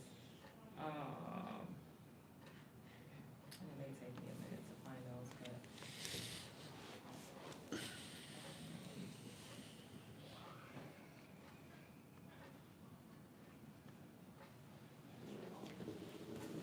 I can write it down. Okay. Thank you. You email it to me over? Yes, yep, I sure will. Awesome. Any other discussion on the special order? Yeah, Mr. Chairman. Mr. Mays? Yeah, that PFAS level, when they found 4,000 parts per trillion, if we're talking right, that was so many times above what it should be. So it's lower than that. And if lead was parts per billion, I think you're gonna find my brain still working parts per trillion. But now, what I want to chime in on, Mr. Chairman, and then I'll leave kind of this alone. Ms. Pugh, I look at allegations coming from certain employees over at the Genesee County Health Department as it relates to possibly skewing certain information. You've heard some of that lately? I read about it. And so whether it's true or false, I don't know, but I want to say this to you. we had a hearing, and we'll continue to have hearings. All of them won't be financial, but my thing is, as a city, I don't know if the city administrator office got some of the same opportunity we got. And when I envision good government, I envision it that if it was the city administrator, you or anybody who needed to use this council and the way we work together as a tool to call folks in, feel free, because we have the opportunity to convene hearings, ask questions, try to compel people. So just before you leave, I just wanted to say that I always offer the city administrator, the mayor, a seat at our table. And, you know, I would echo that, because you got some tough stuff to find out. And it's just an ongoing process. And I don't want none of us in the city to take this stuff lightly, and then we look up and see that we've been derelict in our duty as a organization, particularly when it comes to health and safety issues. I lost my mom August 2016, respiratory issues, compromised immune systems, and me and Pastor Stewart at House of Prayer, who also worked at Moon, we at the hospital making a decision at that moment, do we do an autopsy? And so we say no, we're not gonna cut her up like that. But I don't believe them death certificates reflect all what they need. And I think we can see a pattern in the way that they were done. And God bless those 12 doctors or people who actually put some concrete or specific on a death certificate. You're not gonna hear me say what is and what ain't during this water crisis. I'm gonna be the last one. You know how they say the last one leaves, shut off the light? I remember sitting in this room arguing with folks to declare an emergency. And thank God Mayor Weaver did. So keep up the good work. I know you take it seriously. We all take it seriously, some of us. And I'm political, I grandstand. But when it comes to health, as it relates to residents of the city and my own, I don't play. Thank you, Mr. Chairman, and call us if you need us, Dr. Pugh. Thank you, so I'd like to drop, do you have discussion? No. I'd like to drop that objection, and then now I'm on to 180553, and I'd like to postpone that without objection to the next committee. And then now we're on to Mr. Mays, your special order 180554, light illumination personnel equipment. You got the floor, Mr. Mays. All I want to say is this, the ordinance, we talked about it, and then getting Raul Garcia in that department a claw-type pickup thing with some operators. And so I would ask that, whatever you can do, Mr. Chairman, or this council, to bring finance in and Raul in, I think that could go a long way if we can get the administration and Raul one of them claw things, because they brought it over to me and this dumping, I mean, this is what he needs.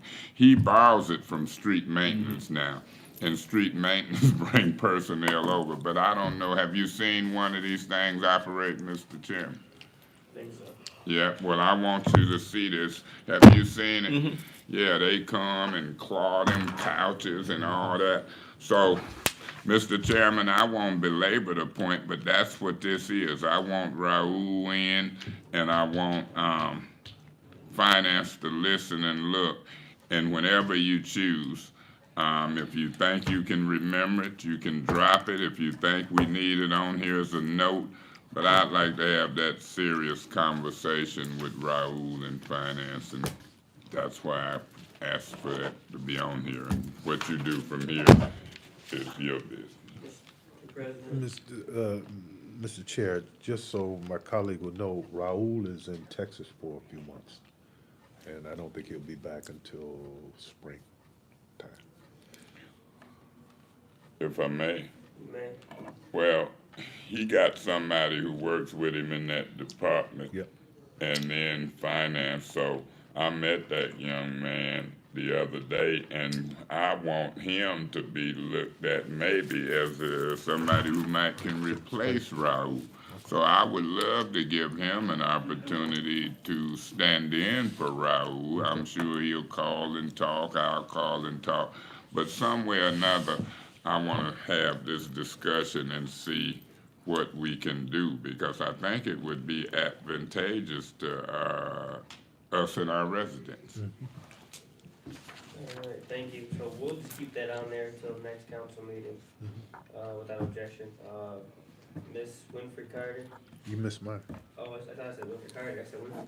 Yeah. Mr. Winfrey? Yeah, I wanna leave that on, the blight court discussion, because I'd like for Ms. Wheeler and Ms. Erickson also to be either one to be present, but I want all of our council people to be here, as many as, because we really need to talk about the teeth that needs to be in that blight court.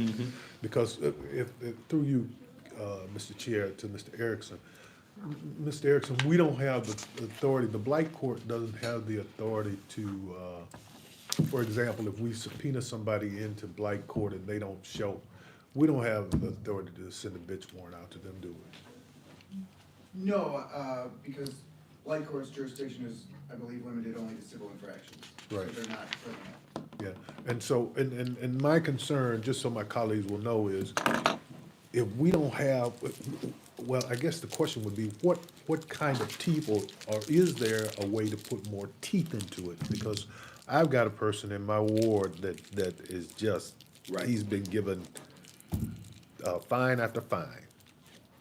He has been summoned to blight, and he didn't go, and we don't need to be, let that hang out there and let something not happen to him. Gotta be more.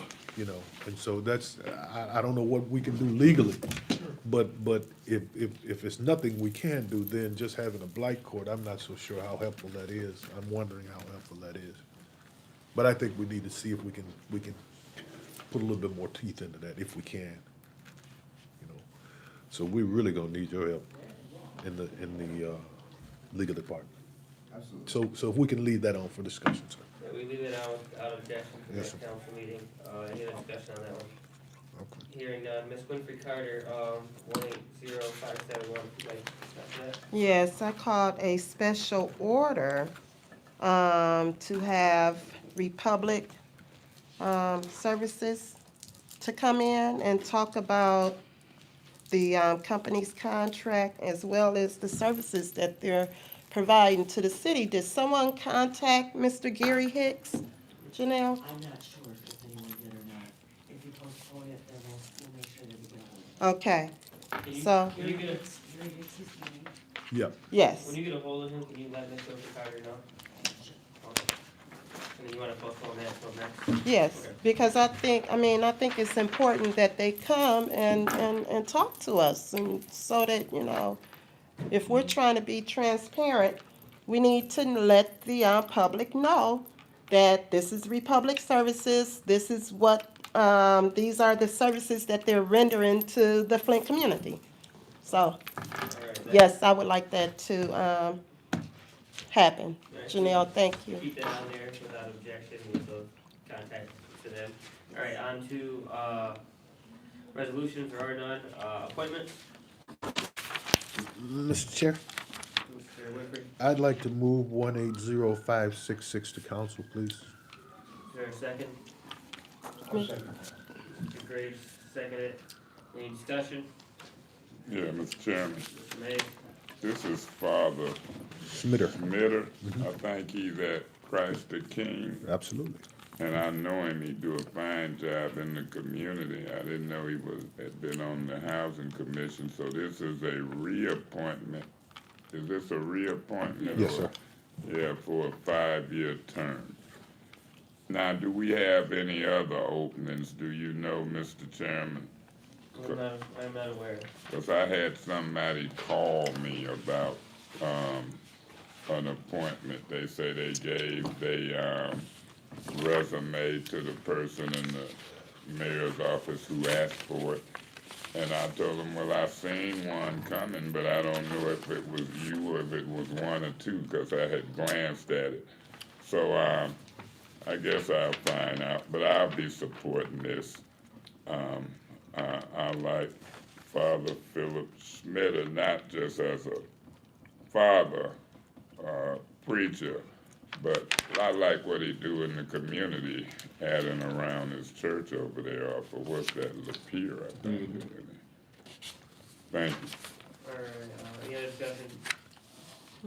Hearing none, all in favor of sending to council, say aye. Aye. Nay? Abstentions? The ayes have it with, 6 to 0 vote. Mr. Elizabeth? Mr. Chair, I move that we postpone the outstanding discussion items to the next council, to the next committee meeting. Mr. Gray seconded, any discussion? Mr. Chairman, Mr. May? I went through and looked at stuff that got my name on it.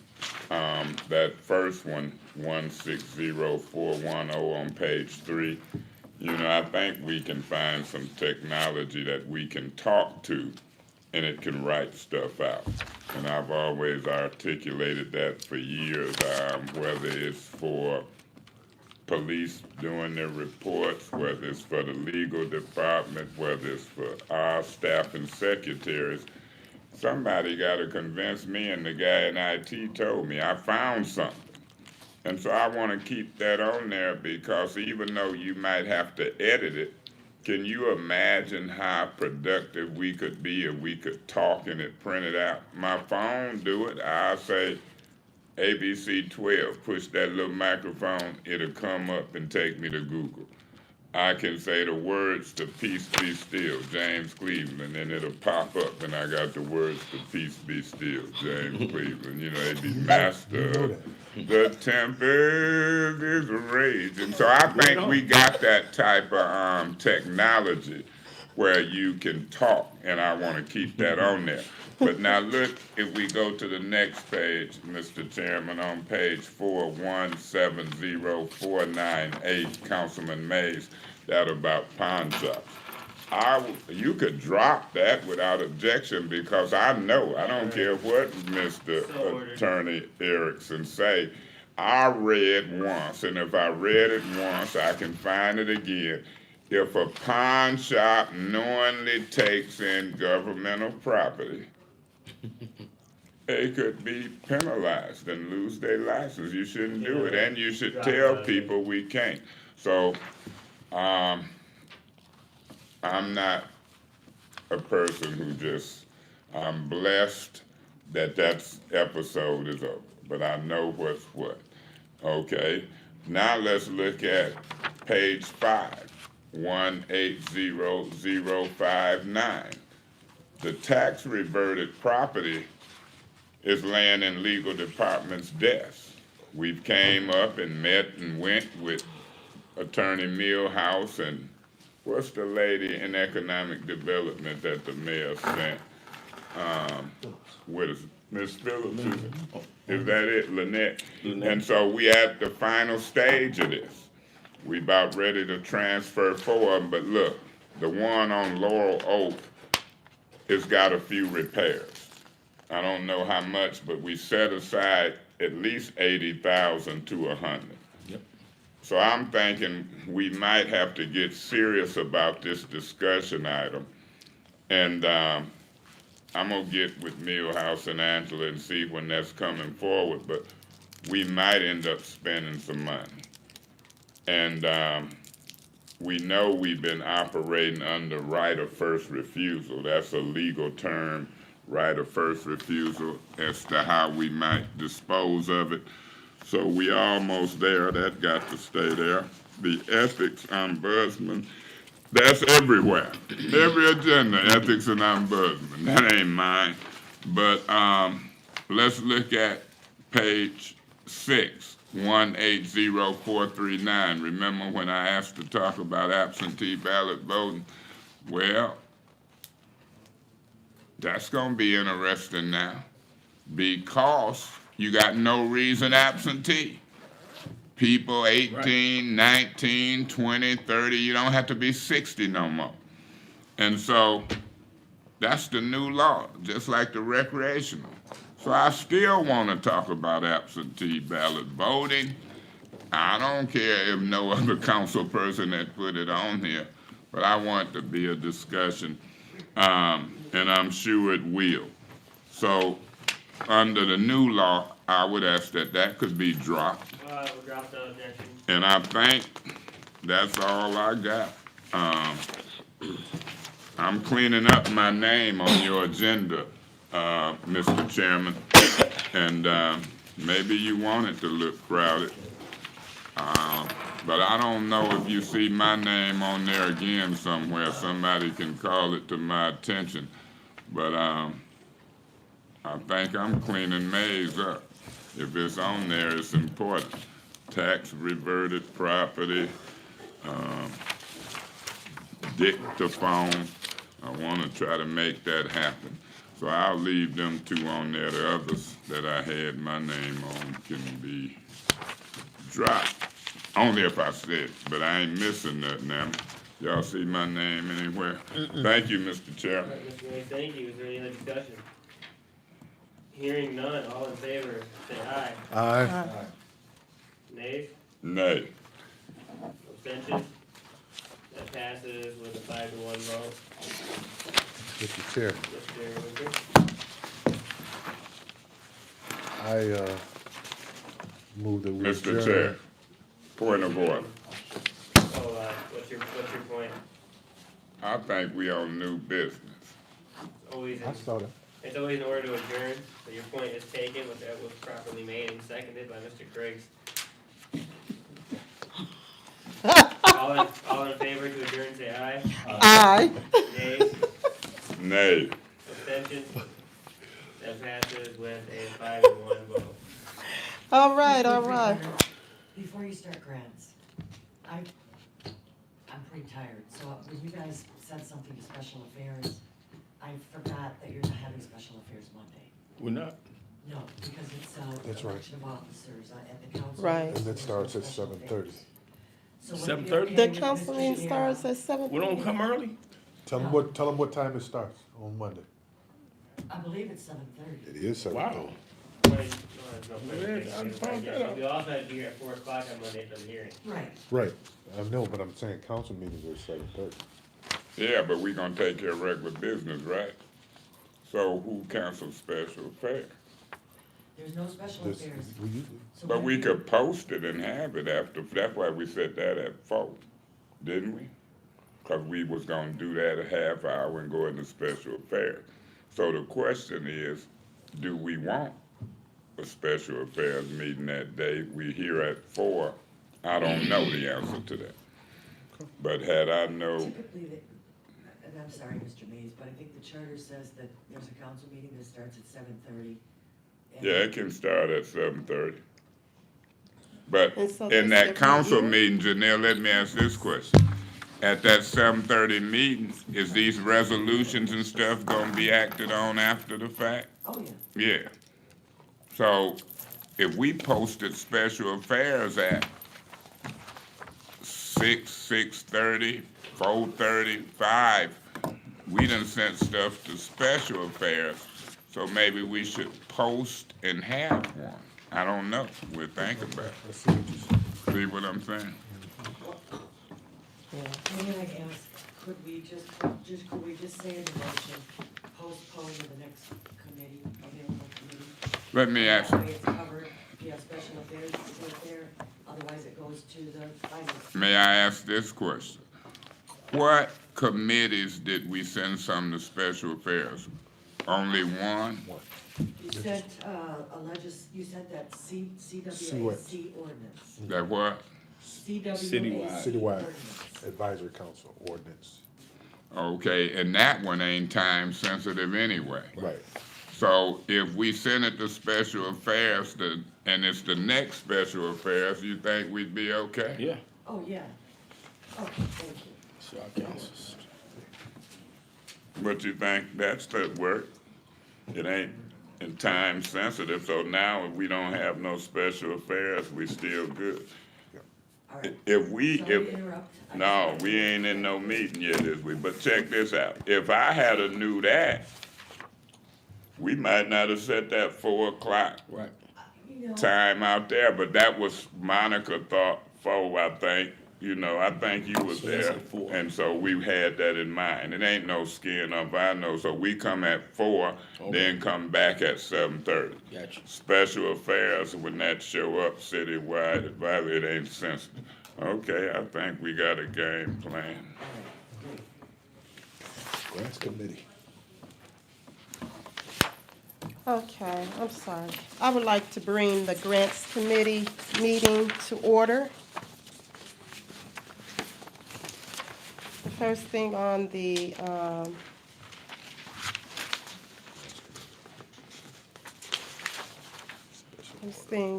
Grants Committee is a special order, ordered by Councilman Mays. Councilman Mays? Requested. I think you and I had conversation Yes. Just recently in this room with Yes. Ms. Wilcox, and she's answered my questions, and what she's saying is that the block grant funding, because I had been fighting for McCree Theater and others who waiting on their allocations. You know, when your daddy, Mr. Winfrey, called, I pay attention in a different way than what you pay attention, because you related to it. I respect him, and he's doing a good job. And I'm telling you, Burston and McCree Theater is getting money, but it don't hit to March. That's the millage money.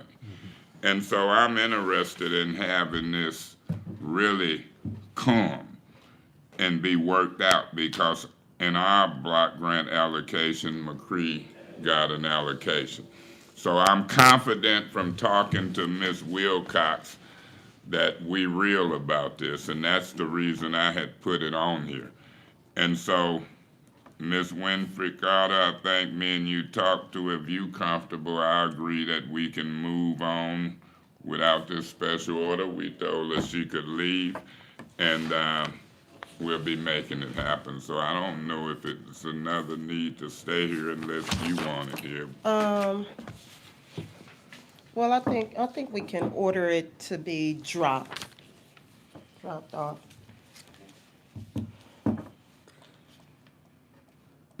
Madam Chair, I make a motion, we postpone the rest of these items to the next Grants Committee. Is there support for Councilman Griggs' motion? Madam Chair, I support that motion. So, the motion has been made and supported that we postpone the rest of everything else that's on the agenda. We had no resolutions such as.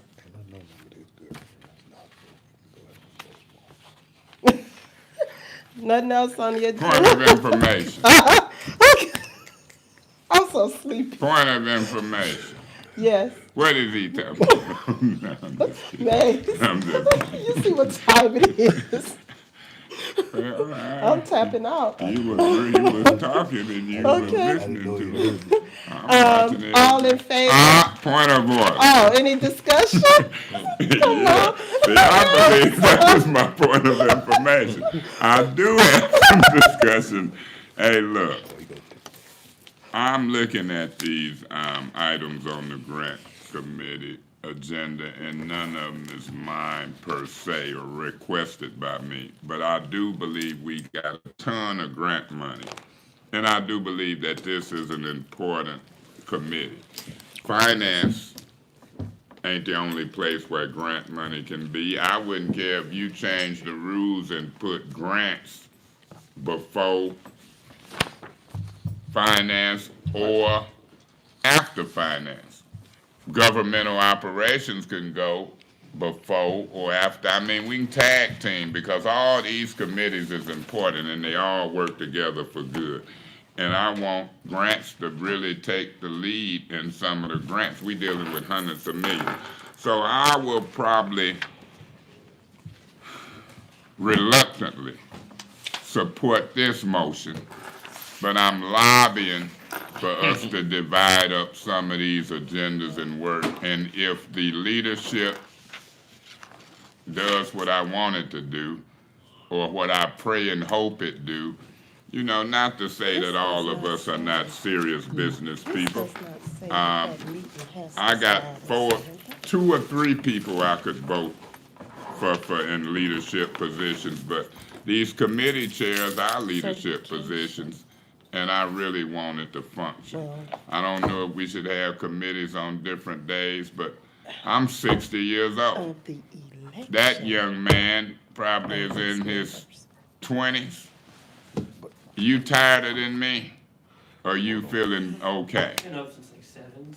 Okay, he gave me the political answer. I ain't tired, but I know he got more energy than me, and so I'm gonna support y'all motion this time reluctantly.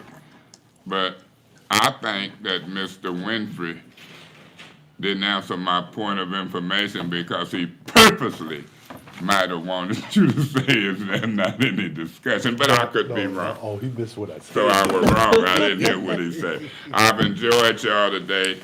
Most of it I didn't enjoy, that press conference and Miss Fields and Word and them. I'm gonna go look at TV and see what they said about me. And so I'll see you. Thank you, Madam Chair. So all in favor of adjoining the meeting? No, we gotta postpone. I mean, of postponing the, I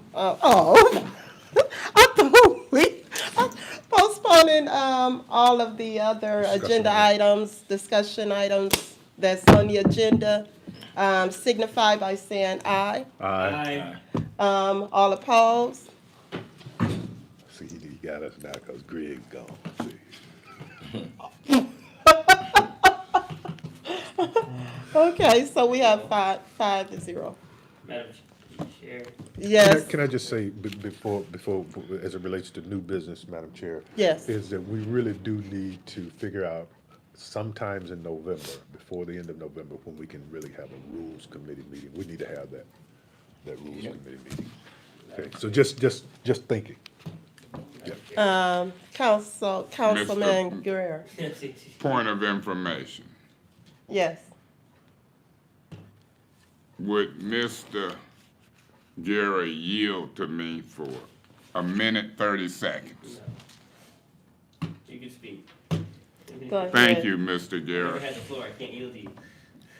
Thank you, Mr. Gary. What I wanted to say was this. On that governmental ops agenda, I'm sure we had some on there talking about leadership. And so that's coming up Monday. Every year, I done voted for myself for president. Ain't one yet.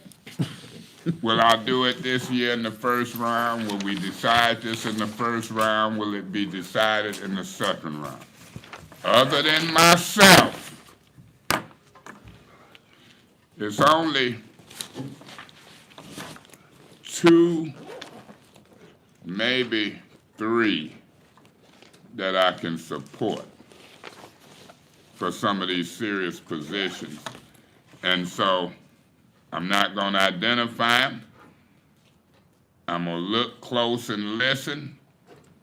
But believe me, I don't care sometimes about position. I care about work. I've told a council person I wouldn't care if I'm president, vice president, finance chair, whatever. I'm a first ward council. But there's 2 or 3 I wouldn't support because of nonsense. They might can see my nonsense, I see mine. But I get concerned about people who can't see their own. So I'll pray on it. I'll see how folks vote, and then I'll act and do accordingly. Mr. Winfrey, you've done a fine job.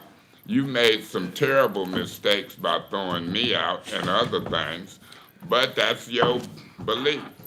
This council sat idly by and let you do it, but I'm gonna stop there because I only went a minute and a half. I like your call to order. Thank you, Mr. Guerra, for that. And I wanted to talk about leadership. Madam Chair, Yes. make a motion that we adjourn. A motion has been made that we adjourn the Grants Committee meeting. Can I get a second? Yes, ma'am. I support that motion.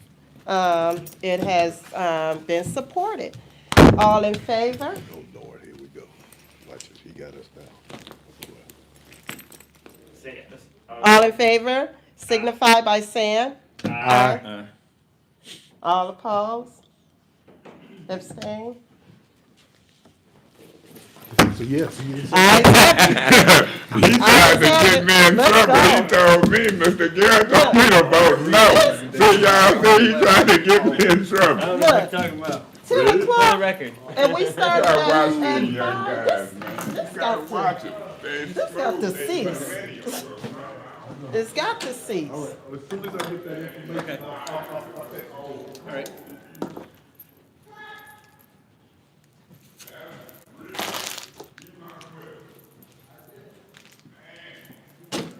I ain't gonna be able to function.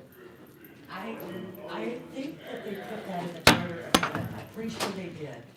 Yeah, I saw where it says. Still live. Oh, okay, thanks. I'll tell you I what, did. also Davina and I chaired the Charter Review Commission meetings. They wanted no input from us whatsoever. I mean, we would have said, why put it at 7:30? That's too late. But they didn't listen to anything. I we had think, to say. but it says 7:30. I just read it. It says 7:30. Does it say that in there? After an election.